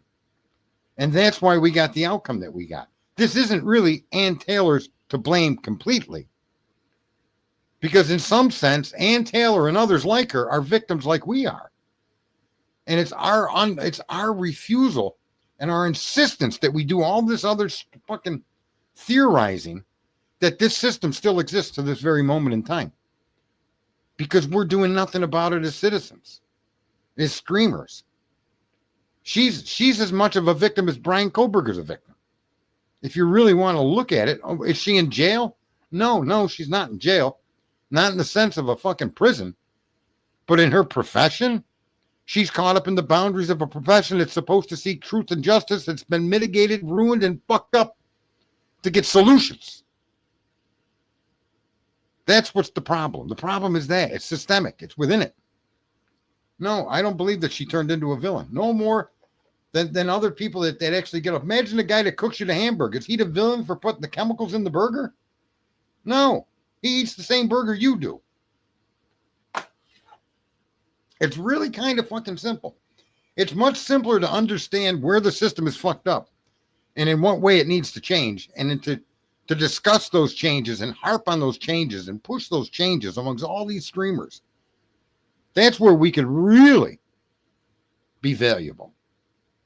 Even if Brian Kohlberger did this crime, the prosecution's work that they put forward and the evidence that they collected and the bullshit they told the public is a tragedy. It's so disrespectful to the victims. It's so disrespectful for the victims. This guy stands a chance, if he committed the crime, of being freed because of prosecutorial misconduct on a scale that's unimaginable, because of defense attorney misconduct. Right? Yeah, I don't think we're ever going to see it. I think the best justice that could be brought to these poor kids would be an absolute, unadulterated, peaceful attack on the judiciary process in the United States. This has got to stop. No matter what you think of Trump, you can't find some woman that's willing to lie under oath in a state of New York to get them to extend the statute of limitations so she can make an allegation to charge this guy. Can't do that. That's not justice.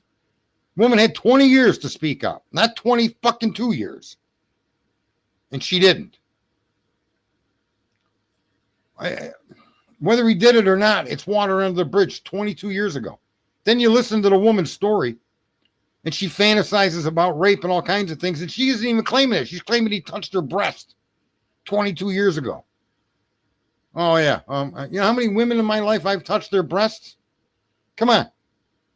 You're going to come out 20 years later and go and accuse me of fucking molesting you or raping you or assaulting you? Get the fuck out of here. Our justice system is fucked. From the federal system all the way down to the town. To a town in Moscow, Idaho, where the prosecution is looking for results. He's looking for numbers. He's looking for a fucking notch to put in his fucking desk. I got me a murderer. Whether it's the murderer or not, he won the case. It's the victory that matters to him, and that is not his fucking job.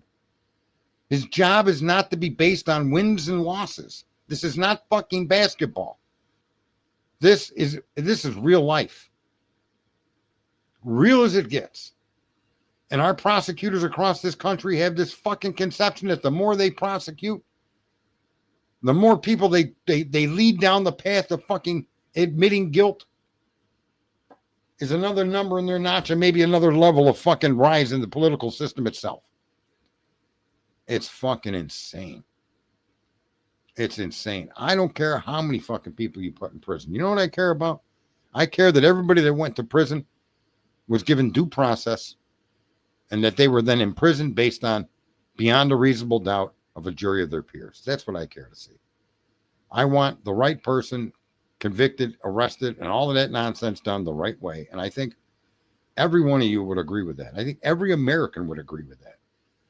And so now we're in front. We're faced with a situation where that clearly isn't the case. Where the guy in jail is just another fucking number. Where the guy in jail was placed there on half-assed bullshit, right? And then left there for 2.5 years to eventually plead guilty. That's not justice to me, even if he did it. It's not justice to me. It's not justice to you. It's not justice to your children, your grandparents, your grandkids, your great-grandkids. That is not justice, what we see here. That's what we should have a big push, and that's what we should talk about constantly when you review this case. Instead of filling it in with her boyfriend, her cousin, her fucking the Banfield.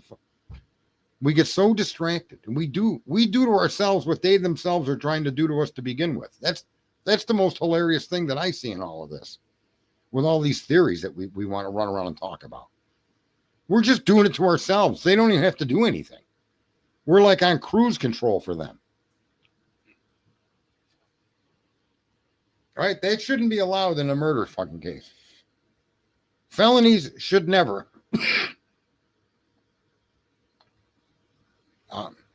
Hang on one sec.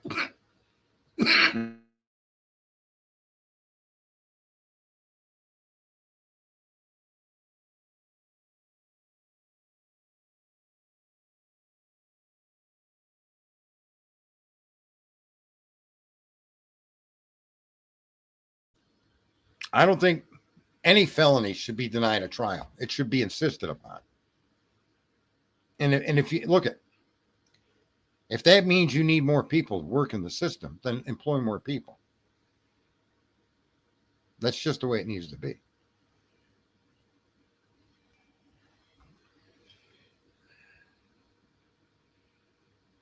Yeah, we do have for-profit private prisons. Are they any better or worse than the private? Or what's a private prison run by the state? I don't know anybody making the argument that a state-run facility is better than a facility run for profit. I think both facilities are fucked up. Again, it's the system. Not the system. The rules that exist are there, but they're being manipulated or ignored.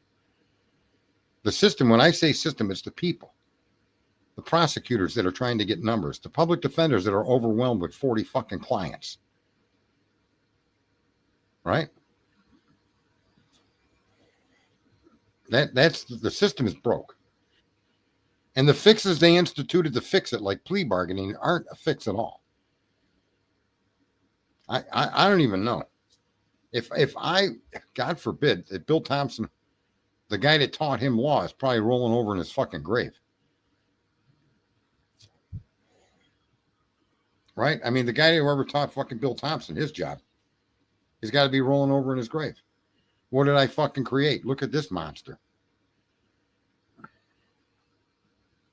Yeah, well, those are problems that are institutional problems with facilities that hold the accused, and or the convicted, and or those that plead guilty. That's a completely different topic. The bottom line is, are these people put in there properly, or they put in there rightfully? Is justice just? Is writing a probable cause affidavit? Was it just for the magistrate to sign off on this arrest warrant? I think not. I honestly think not. Suspect vehicle 1. I mean, I said this right in the very beginning. I've been saying it for years. Suspect vehicle 1 turned his phone off at 2:47 a.m. and then headed east towards Moscow. That vehicle is not Brian Koberger's. Your whole case is predicated on a white four-door sedan, okay, that you say was heading towards Moscow at 2:47 a.m. when in fact that can't be Brian Koberger's car. His car continued north and didn't turn off until 2:54 a.m. far north of the fucking road you claim he took at 2:47 when he turned his phone off. You see, right from the very beginning, this case was wrong. The case that identified suspect vehicle 1 identified a car that is 100% not Brian Koberger. Therefore, this would have been the first thing I said to the judge. I wouldn't have been, well, these 7 minutes are a big deal. No, you never would have heard me say that. I'd have said, Your Honor, this is impossible for this case to exist. The car that they tracked from WSU to Moscow is provably not my client. Provably not my client. And for the court not to hear or understand this or give us our hearing is insane to me. Whatever they tracked is not Brian Koberger. But everything they subsequently identify is based on the car they initially tracked, which isn't Brian Koberger. Why is my client in cuffs? Why was he arrested? This case should never have gone past go. And here we are, all these years later. This is what disturbed me. This is what brought me into the case. Not whether he did it or not who did it, not why it was done, none of that. What brought me into true crime 100% was the process of the fucking police department and the court system that arrested this man and charged him. Not even inadmissible. The probable cause affidavit is deficient on its face. when their statement is made that a vehicle matching or suspect vehicle 1, matching Brian Koberger's vehicle that turned its phone off at 2:47 a.m. and traveled east towards Moscow on Route 270. Who owns that car?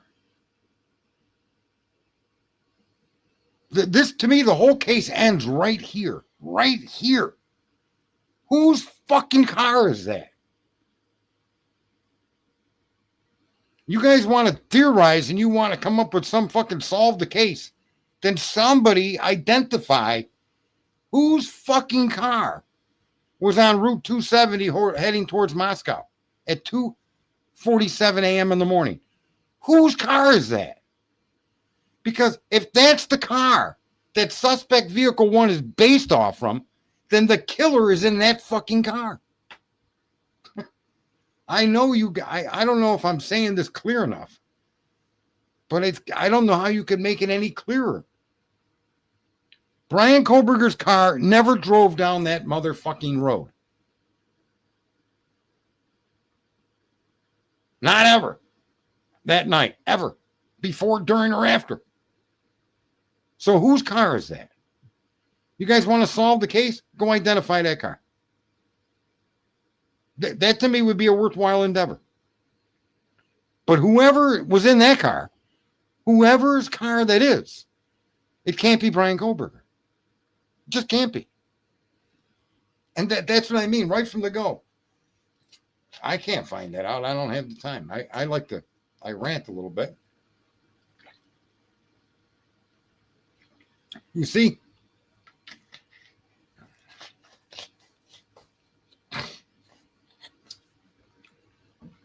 No, but live, love, toaster bath. It's worse than that. This is so much worse than that. This proves that it's not Brian. It's 100% unrefutable evidence that it isn't Brian. Their whole case is based off of that 2:47 a.m. car and the movements that it makes consistent with a phone that was shut off at 2:47 a.m. at point A. Because when they catch it on camera at point B, the distance and time traveled is consistent with the 2:47 phone. Do you understand? This is so exculpatory to Brian. Literally, it's like me describing fucking Mars. Okay? And we're trying to talk about Earth. The entire narrative of the PCA is 100% exculpatory to the accused. You yourselves have proven that way in the beginning. When you track the vehicle from 2:47 to the next appearance of the phone went off, according to you, and the next time that car is seen, and the direction that it was traveling, and the distance that it covered from the time the phone was turned off to that fucking camera is consistent. That proves to you that the driver of that vehicle is the killer, at most, okay? And not Brian. I feel like I don't really explain myself because I don't see the feedback from the chat. But you guys do get this, right? That's the first piece of exculpatory evidence. It's so exculpatory that it's literally like, it's like saying a black guy committed the crime when there isn't a black guy that's ever set foot in this part of town in 80 years. It's all white. And you're going to blame some black guy. Yeah, nothing half-assed. You're 100% right. But that car can't be Brian. That car can't be Brian because we know from Brian's phone that it didn't shut off until 2:54 a.m. north of Route 270. Cy Ray makes this very clear.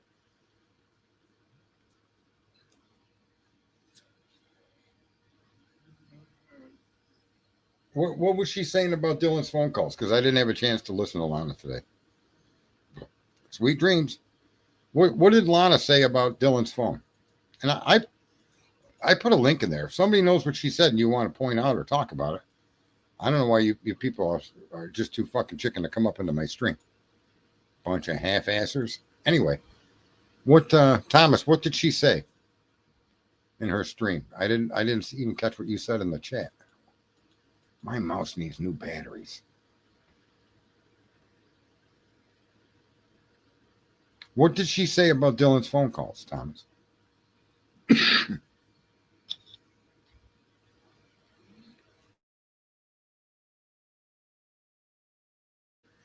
Well, here's the thing, Leah. You're not going to find out whose car that is. You're just not. But I was trying to make a point is compared to conspiracy theories. If you wanted a challenge that would be satisfying, if you could get it to figure out whose car that was, then you'd be on a path nobody else was ever on.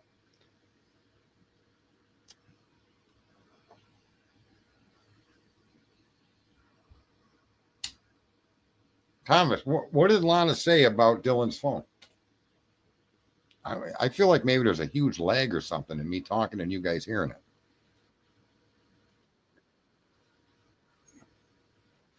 Yeah, there is. There's probably a 10 or 15-second delay. Yeah, I'm curious what she said. I'm going to have to go blast through her stream. But in this one, I want to rest with this.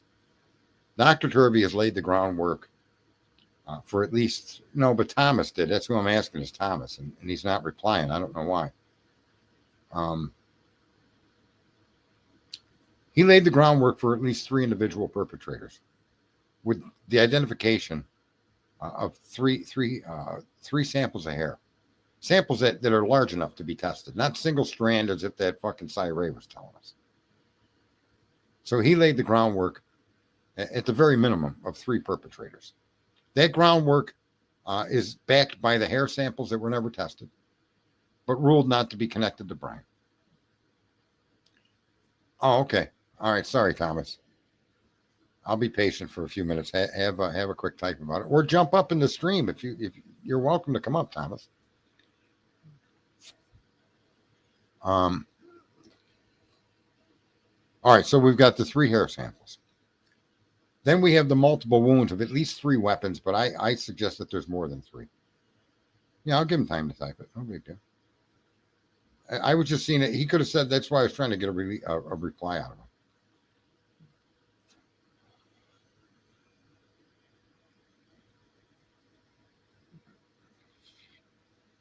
Yeah. Well, there's no evidence to support that that's the car that they found, just so you know, though. I know Pav lays out these fucking extravagant theories with images and thoughts and paperwork and da-da-da-da-da. He makes compelling case that it was this person, it was that person, it was this group, it was that group, what the fuck ever. That's what I mean. I think, he's, I don't know. But I'm curious what Dylan did with her texting and what was released today. Were there documents released on Dylan's text messages today? Because I got caught up in the Turvey stuff. They lied in the grand jury. Ah.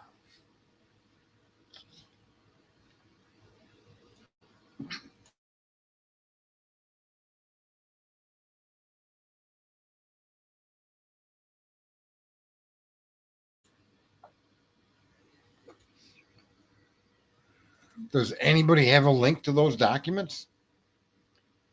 And I'm not surprised they lied in the grand jury. They lied in everything.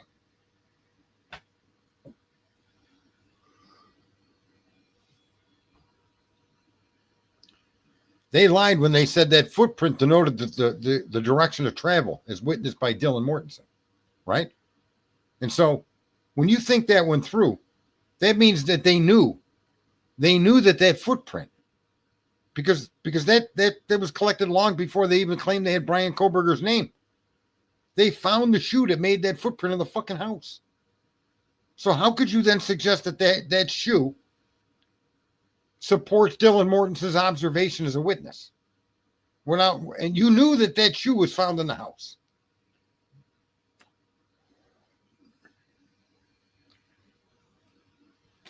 I mean, the whole PCA is a goddamn mess. The auto type messes me up. I'm in no rush. Believe me, tomorrow's going to rain like it did today. It rained all day today. It was ugly. Thunder, too, man. Some crazy thunder. Thunder I never heard before. Like with thunder, it just wouldn't stop. You know, you hear a big boom, bang, crash, but this just kept going. Yeah, I'll wait there, nothing half-assed. It was crazy. My pool got refilled. I got a filter leak, and I've been waiting on the gasket to fix the filter. Yikes.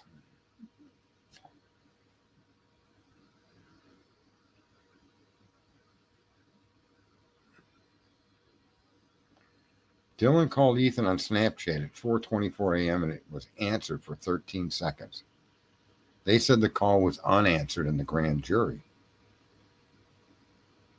Yes, Suzanne, yeah, and that, but you do remember that shoe print was part of the probable cause affidavit. That's why I point that out. But we didn't know that. The judge didn't know that. Yeah, tornadoes are a nightmare, man. Figure in a few months we're gonna have snow up where I'm at. Jesus, so November. Yeah, October, September, October, and half of August left. 2.5 months, we're going to have snow. It's great. But we don't get tornadoes, thank God. We will sometimes get what they call microbursts. But that's really not the same as a tornado, not even close. But it's still violent. Like one house could get hit with a microburst and rip the top of the house off and knock down the trees, but the neighbors, no damage at all. We get shit like that happens occasionally up here. So,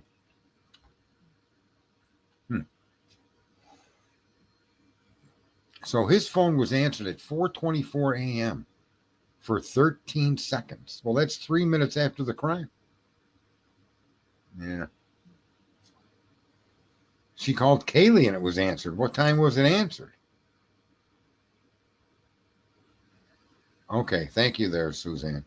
She did not say Dylan made the call. She said a call was made to Ethan and it was answered. Well, that doesn't mean Ethan answered the phone, right? Someone using Ethan Chapman's phone.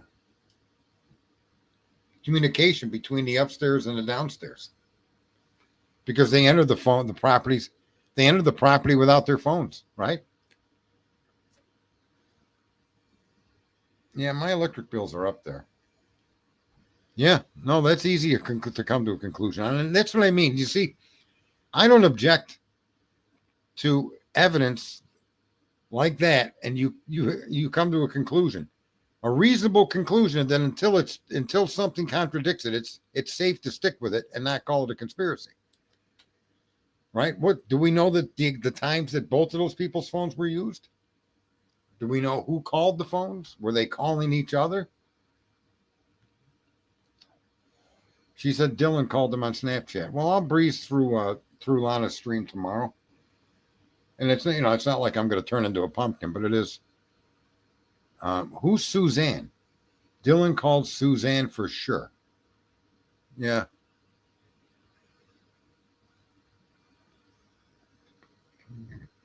All right, I'll have to listen to Lana. I like Lana. Sometimes she gets off track with she plays the prosecutor, the defense, and the witness, and starts acting like she's all three of these people. And the questions asked, the questions answered, and that just makes my head spin. Yeah, no, it's okay.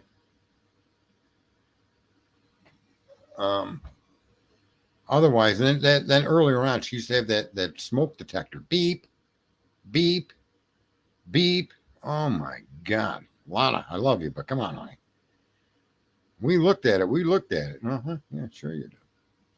If you can't figure out your smoke detector sending you off a fucking noise, then stop investigating crimes, honey, until you fix the smoke detector. Let's start with the basics, okay? Annoying sound in my home.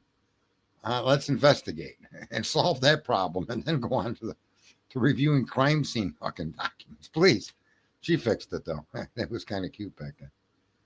I missed a call at live because I was at the grub.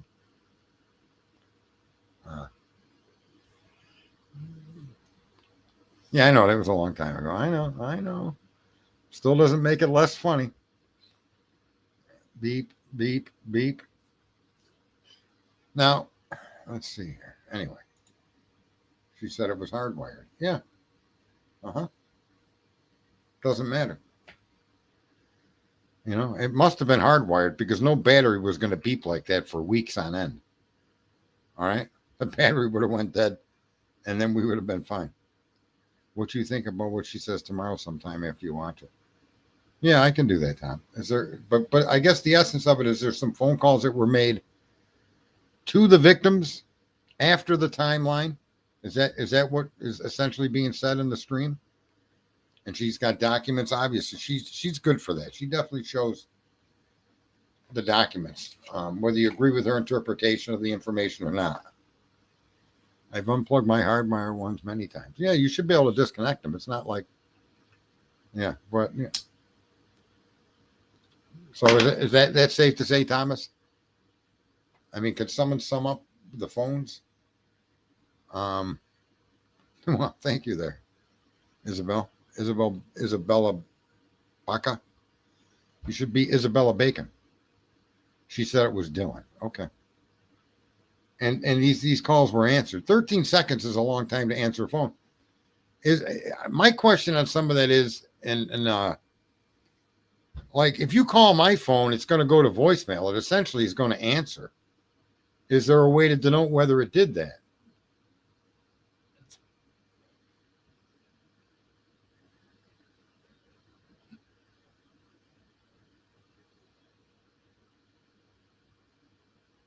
I don't know what you're meaning there. Okay, I can't find anyone posting the links. Viv and or Accomplished Day posted a hotel manager interview.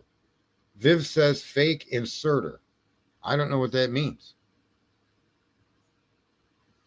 Well, no, your phone will connect. Oh, Snapchat doesn't have voicemail. Okay, so somebody called them on Snapchat and it was answered. Okay. All right. Well, that makes sense. I'm thinking phones, but I understand you're saying that software of Snapchat. If nobody answers, it'll just keep ringing.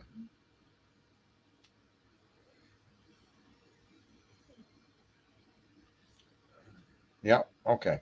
I'm not familiar with Snapchat. I'm ignorant to some of these modern programs. Dylan called Ethan and he answered.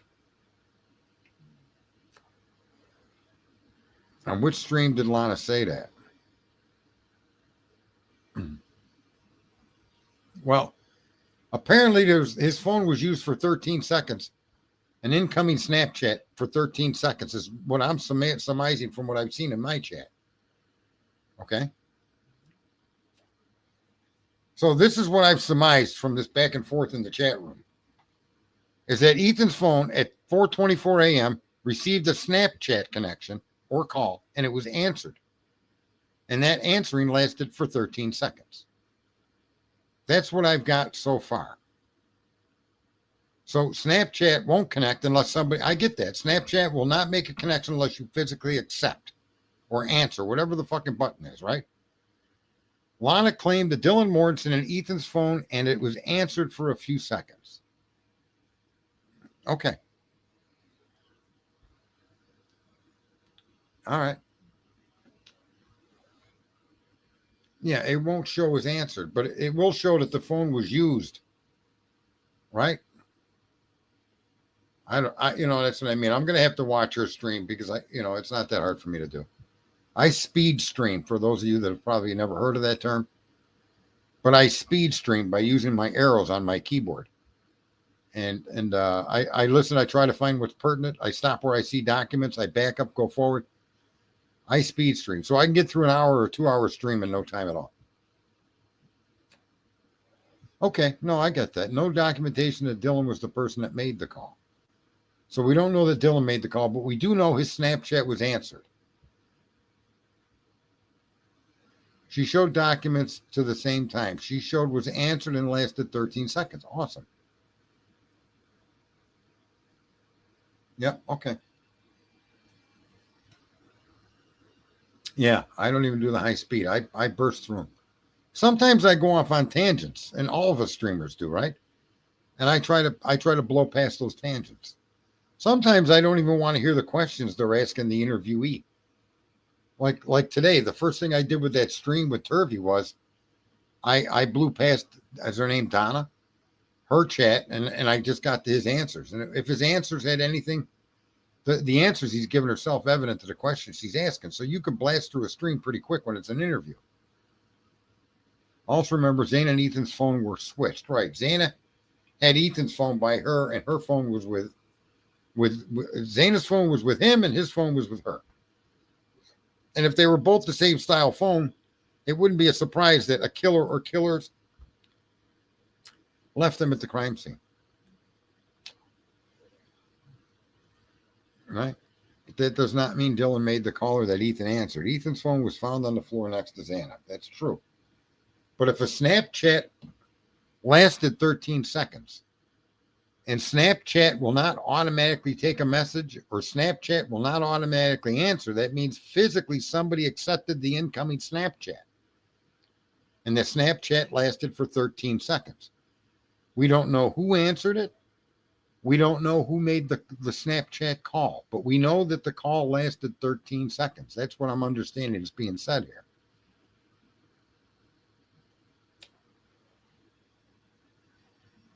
Some people talk slowly and I'll fall asleep. Yeah, you don't want to do that there. Nothing half-assed. Yeah, you guys have been a great audience.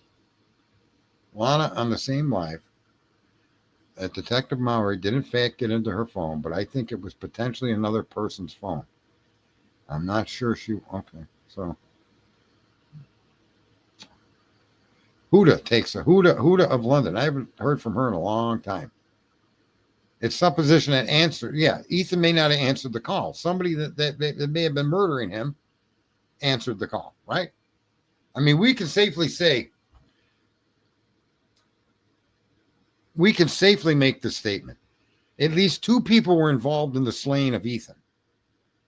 And we can make that assessment because there's 2 different hairs connected to his body that are not his, nor are they Xana's, right? And so I think making the conclusion that 2 people killed Ethan is fair. Yeah, the perpetrators had their phones. I wouldn't doubt that at all. I wouldn't doubt the perpetrators never entered the home with a phone.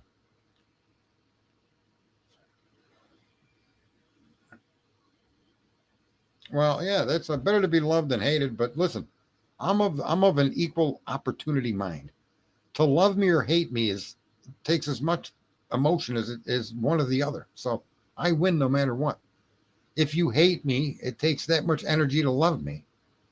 And so on both sides of that coin, I'm always the winner. Yeah, maybe it was the killers. I want to know what Dylan's photos and videos that she edited and deleted were. I mean, that's a very interesting fucking not known. That's I don't know, man. What the hell was she taking pictures of? And Bethany's bedroom of all things. Is she the foot model? I mean, come on. What's going on here? There's that big list of what Dylan was doing with her phone that night. And taking images and videos and editing or deleting them is a curiosity that should be satisfied. That, there's 4 dead bodies above your fucking head.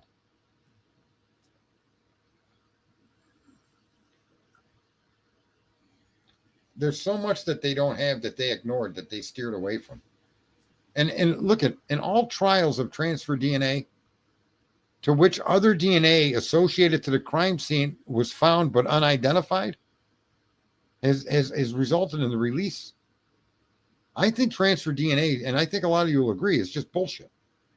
But multiple sources of transfer DNA is convincing. Right? I think multiple. If you would have found transfer DNA on the knife sheath and you would have found it on one of the girl's shoes or the comforter or the door handle or anywhere, right? Well, we all know that statement, where that statement came from, is shocking. I don't know if she said that, if the cops said that. That's another lie. I don't think Dylan ever said. Did Dylan ever say in a statement that they went to sleep, or are we taking that statement from the PCA? Does anybody know? Because there's a big difference here. I think the PCA said that she ran downstairs and went to sleep. I don't know of any testimony or any interview where she says that she went to sleep. Does anybody know of an interview where Dylan makes that statement? Because I've yet to see it.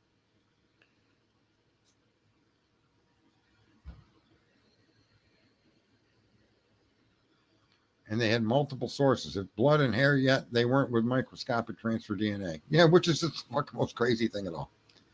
That's what they did to Amanda Knox in the Italy case, where they accused her of murder. They used transfer DNA on a knife in her own apartment. How did transfer DNA get on that knife? Well, goddamn, I don't know. She lives here. Fucking dumb dagos. And I'm Italian, if you can't tell. Fucking dumb dagos. The murder weapon has her transfer DNA on it.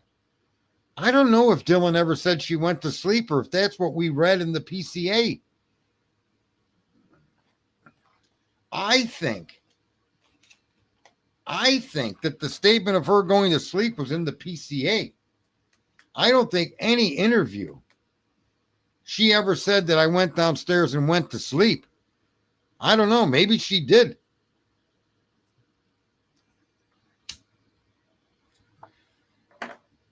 She does say to the lady in an interview at cop station that she isn't sure if she was awake, but then she says she must have been awake. Yeah.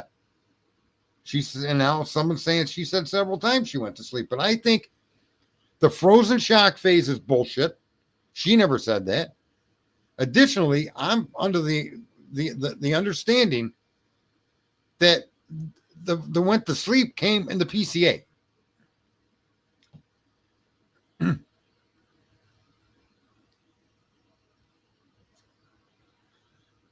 So, I don't know. Nothing she does that did that night is sensible.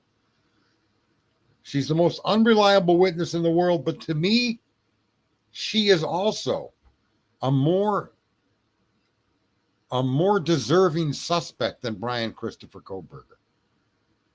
I honestly think a circumstantial case can be built around Dylan. Not because I'm accusing her of the crime. I'm saying circumstantial case can be built around Dylan's involvement in that crime more efficiently, more effectively than the nonsense they laid at our feet against Brian Kohberger. Based on crime scene evidence, based on verifiable movements of her, based on her statements. I think more of an argument can be made to make her a suspect. Right. Yeah, see, this has been going on for years. I've heard, and that's the first time that's been brought up in a long time. Like earlier today, I pointed out, and people forget, because that Get a Clue came in here under a different name, Rasputin or something like that. I forget the name he's using now, that little twit.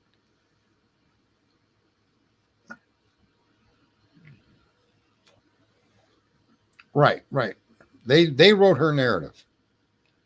And I'm not so sure she ever said she fell asleep or that she went downstairs and went to sleep in Bethany's room. That I think was what was said in the PCA, but I don't believe that ever came out of Dylan's mouth. Not in any document, not in any transcript, not in any interview. I don't think that was ever spoken plainly by her to anybody. But again, did she say that to the guy that came on the scene in the beginning? Was that statement made to the officer? I don't know. But I'm I don't know for sure, but I'm more comfortable with the thought that this information of her going to sleep was placed in a probable cause affidavit, and that's where it all sprang from. As to whether she stated that to them or not, I've not seen that anywhere. I've not heard that come out of her mouth. Yeah, but then that's also disputed because she entered her last fucking phone number at 3:51 a.m.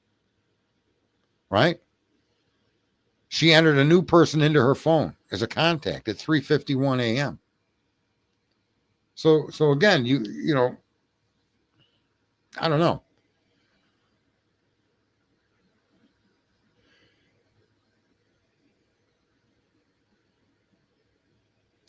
Just me. I can't. Nobody can disagree with that statement. That statement's the befuddlement of the entire fucking situation.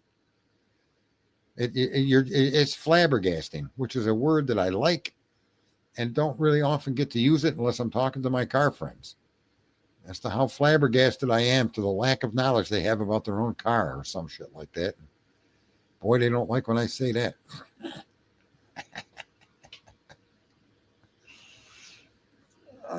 Twizzle Stick. Where's Twizzle Stick? He's in there. 2 lives in 1 day. I don't know what that is. 2 lives in 1 day. What the hell does that mean? 2 lives. And I'm not going to be here for more than another 10 minutes anyway, Twiz. I'm not going to hang out here all night. Kane might be out there. I don't know if Kane is up and about. He might be. He usually does those around. Woke up. I woke up. You went live twice in 1 day. Yeah. First time I've done this, and God, I can't even tell you. I used to do it a couple of 3 times a day in politics. But I usually tried to come on only at 10 o'clock. I tried to keep it at 10 o'clock, but oftentimes I would do premieres as new information would come out during the day. But yeah, I just did 2 live streams. That's what he was talking about. I didn't know what he meant because we're talking about Dylan and shit, and he put that in there, and I'm like, 2 lives in 1 day. What's he talking about? He's talking about me. Oh boy, be talking shit twice in 1 day. Yeah, very unusual. And I think I had a pretty good turnout too. In all fairness, I don't know if people hit like. They might have. I didn't ask anybody to. And I am flabbergasted. At times, I'm just flabbergasted. Did I have any likes in here tonight? Let me see here. Live chat. Yeah, 83 likes. That's pretty good. I'd hit like myself, but I think that's not a good idea, right? Are you not supposed to like your own stream? I don't even know.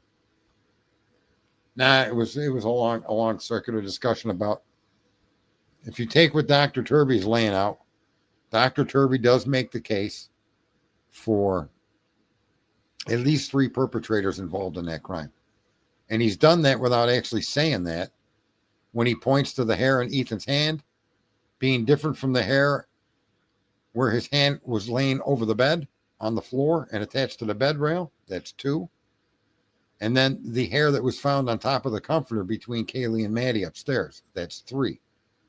3 sources of hair from 3 different people.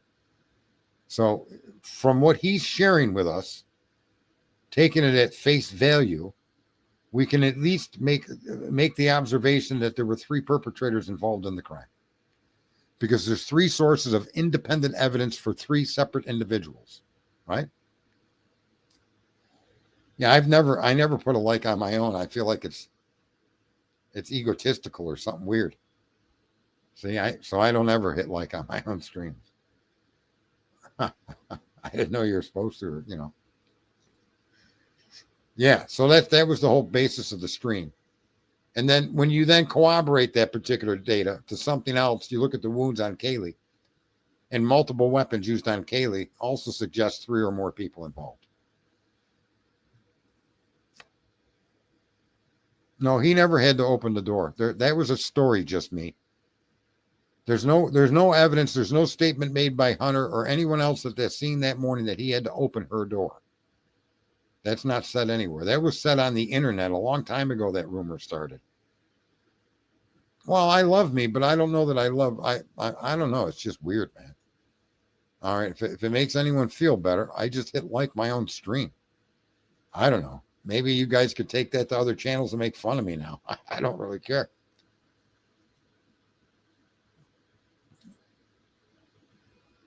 The correct answer is, but you complete me. He said it on body cam. No, he didn't. I don't think Hunter ever said that to the body cam. He opened the downstairs door to get into the home. That is mentioned. We're up to 89 likes, 88 if you don't count me. Yeah, I don't know that you're supposed. Is that what you're supposed to do? Hit like on your own stream? I feel weird about doing that. But whatever. What's done is done. You can't fucking bring back to life what's already been taken. There was a rumor started. There's no truth to that. Just me. It helps your algorithm at Yahoo. Yeah, your ass hurts news network with your host, Sergeant Friday. Yes, yes, yes, yes. Well, he opened the door, but I think he's talking about to the house. Hunter did not say that on body cam. Oh, I don't mind. I hear other streams sometimes. I don't mind when I become a topic. No advertisement is bad advertisement. Just be aware, folks. There's such a deep truth to that it's hard to even explain. No advertisement is bad advertisement. He said he opens Anna's door when Dylan said she's seen her on the floor passed out. Well, yeah, I don't know. I didn't watch the documentaries. They're all, I've listened to a lot of the interviews, different interviews. I thought it was interesting how a right-handed man chopped his right hand while cutting frozen fish. I'm not sure how you do that. I imagine it's possible. But then he didn't know if that was it. His friends thought he put his hand through a window. Does anybody know if that guy with the cut hand was over at the Whites? Where did that guy live with a hand that was half chopped off? Anybody know where he lived? I don't know. I haven't heard anybody talk about the Whites and bring that guy up at the same time. Maybe that's because that guy had nothing to do with the Whites, but it's kind of interesting that somebody hacked their hand like that, bled like a pig, and then just this past few months, we see all the blood over at the Whites. Was that guy a resident at the Whites? Was he visiting people at the Whites? Does his friend's apartment I don't know. But to me, that'd be an interesting little loop to circle around, see if there's any connection there. I don't know. I got visions of National Lampoon's European Vacation and Ellen on the billboard. I don't know who got scalped, but I do want to mention this just so people know. For those of you that have kids in school that are told that the white man was the reason we came here to kill Indians, which is not true, I'd like to remind those that have been taught that or think that or have children being told that the scalping of human beings, wasn't done to only white men. That scalping was done nationwide between tribes long before white man discovered America. Thanks there to musical cheer-ups. I didn't know Pav ever brought me up. Listen, I don't have any personal dislike or any reason to have a blown out argument with anybody out here. I don't really care for what Pav does, to be honest with you. I have a real hard time with all these theorists and these connections being made where you're just filling in blanks because the real information hasn't been released. And what's been released is so chaotic and fucked up from the floor up that people are just, they got to find a way to fill in the blanks for some reason. I don't know. I didn't see any post about Phoenix. Like I said, I may have been in there once. No, and I'm not talking bad. I think people are people. What are you going to do? I don't care if you talk bad about me or not. It wouldn't offend me at all. I chased one guy out of here, a cop. I forget his name. But it was connected to that boy, Sebastian Rogers. There was some cop that came in here all bad, big, tough, talking cop. One day we had him in the room and we made him comfortable and he just started talking and he came out and he said, he said that he hadn't been around for a few days because a grandfather clock fell over and hit his mother, his elderly mother. Detective John, that's who it was. And I was like, you shouldn't have said that. How in the fuck does a grandfather clock land on your mom? I mean, how do you even make that? I mean, it's almost, are you trying to kill your mother for the insurance? I mean, who can accept that? Yeah, grandfather clock landed on my mom. She was hurt, and that's why I haven't been around. I think you pushed that clock on your mother. Grandfather clocks don't just tip over. As a matter of fact, grandfather clocks inherently are built so that they don't tip over. Okay? That's, generally grandfather clocks. Additionally, not only are they built to stand upright, but they're generally located in areas where people don't walk into them for them to tip over. So the absurdity of you suggesting that your time away from fucking YouTube was because a grandfather clock hit your mother just makes you a bad son. A real bad son. I mean, how does your mother accomplish the goal of fucking tipping a clock over on herself? That just makes no sense. And I just wouldn't let him go. I wouldn't let that go. Yeah, he was full of shit. Yeah, I rode that guy back and forth for a long time. Finally, he disappeared. He and I forget who his buddy was. Maybe Jeff H. was one of his buddies. I don't know. Is he still around, that guy, Jeff H.? He's a real fucking teetotaling fucking whatever. A person was like better looking than Hunter Johnson. Her time was up. Yahoo. Yeah. I don't get it, man. I've never heard of a grandfather clock landing on an old lady. Unfucking believable. And to suggest it was your own mother and then share that stupidity with me. And I'm sorry, you got a lifelong antagonist now because I'm not going to let that go. The fuck does a clock land on your mother? What kind of a son are you? I mean, I had a stepmother I didn't like at all. But I can tell you, grandfather clock never landed on her. Not to mention, she's unattended, apparently living in her own home, is from what I could gather. And here you live in this big house in Florida. You couldn't have put the spare room, your mother in your spare room? I mean, come on. Come on. Ah, man, I just don't get it. Anyway, if you guys ever read a news story about a grandfather clock killing an elderly widow, let me know. No, the grandfather clock landed on her. How the fuck does a grandfather clock tip over onto your elderly mother? I don't know, man. That's a story that to me, that would have been probable cause to arrest that motherfucker. You got to be kidding me. That story don't wash. You beat your mother up is what it sounds like to me. And you're blaming the clock.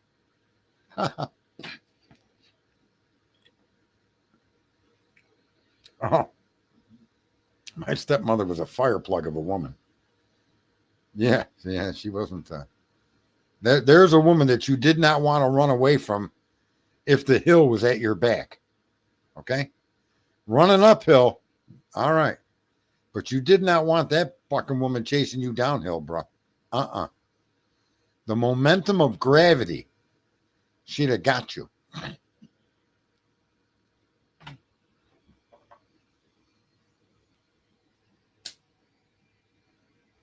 Yeah. Jeff is out there still pushing the white Elantra at 2:47 a.m. That traveled from WSU towards Moscow, Idaho.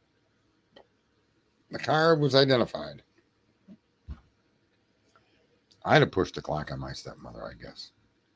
But here's the irony of it. I don't have any ill will towards anything that's happened in my life. As you get older, you start to see things a bit differently.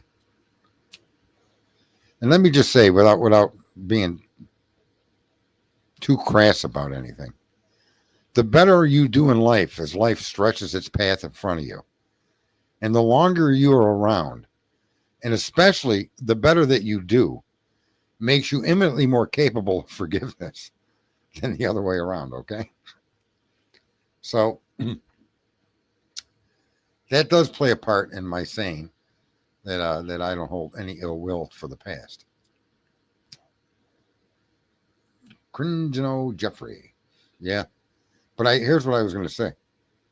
When she was still around and she was older, I went and visited a few times.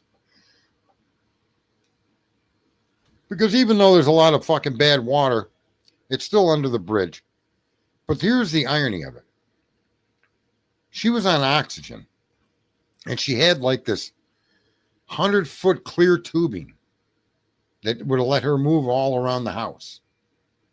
And a few things would happen with that tubing. And it happened only when I was around. Is I would often trip on it. And for whatever reason, wherever I would trip on it, would snap her head to the direction in which I tripped. It would just yank her head One time it pulled her head right down into the fucking dinner table. And I don't know if I was doing it subconsciously, but it would happen. Okay. And then the other thing that used to happen is here. That's amazing you said that, Suzanne. Yeah, I would pinch the tube, but I would pinch it in a way that I didn't know I was pinching it. She was always sitting at the kitchen table. So every time I went in the kitchen and sat down at the kitchen table and pulled my chair in, one of the chair legs would land on that clear tube and pinch it off. Yeah. So if I wasn't slamming her head into the dinner table by tripping on her cord, I was fucking putting my chair on the clear tube and shutting the oxygen off to her. But I swear to God, on my last breath, I never did any of that on purpose. But I wonder if it wasn't the subconscious me fucking with her. Oh my fucking God. That's just crazy, isn't it? But I wonder if that was my resentful self acting out in a way I just wasn't conscious of. Oh my God, that shit is insane. Yeah, I don't know. And listen, this didn't happen once or twice. This happened many times.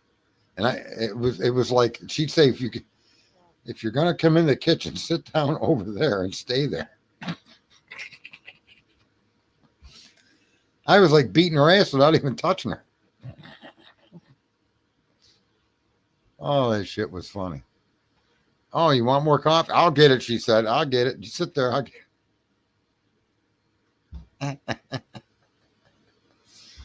Oh, man. Yeah, I slammed her head down into the fucking dinner table. Oh, my God. That shit was fucked up. Oh, well, what are you going to do?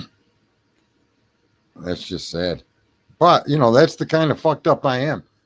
If someone told me I was doing that on purpose, unconsciously on purpose, I wouldn't disagree with them because it didn't happen once or twice.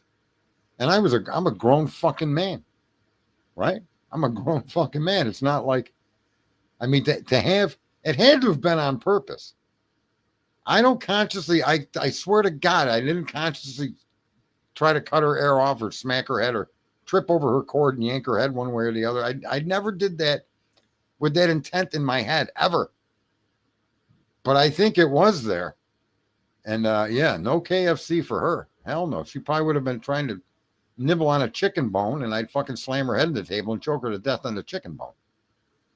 Oh my God. Flowers in the attic. I don't know if I think I had fucking fruit flies in my attic. That shit was crazy. It's funny, I guess, but poor lady. But it is what it is, man. Inadvertently. Here's what she would do is she wouldn't snort. She would go, she'd like run out of fucking breath because I was pinching off that fucking cord and she'd start, and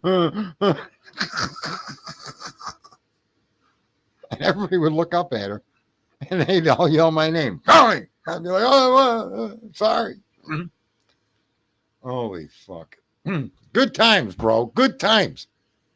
The crazy fucking odysseys of Sergeant Friday. Oh, I should write a book about my life. It's fucking crazy.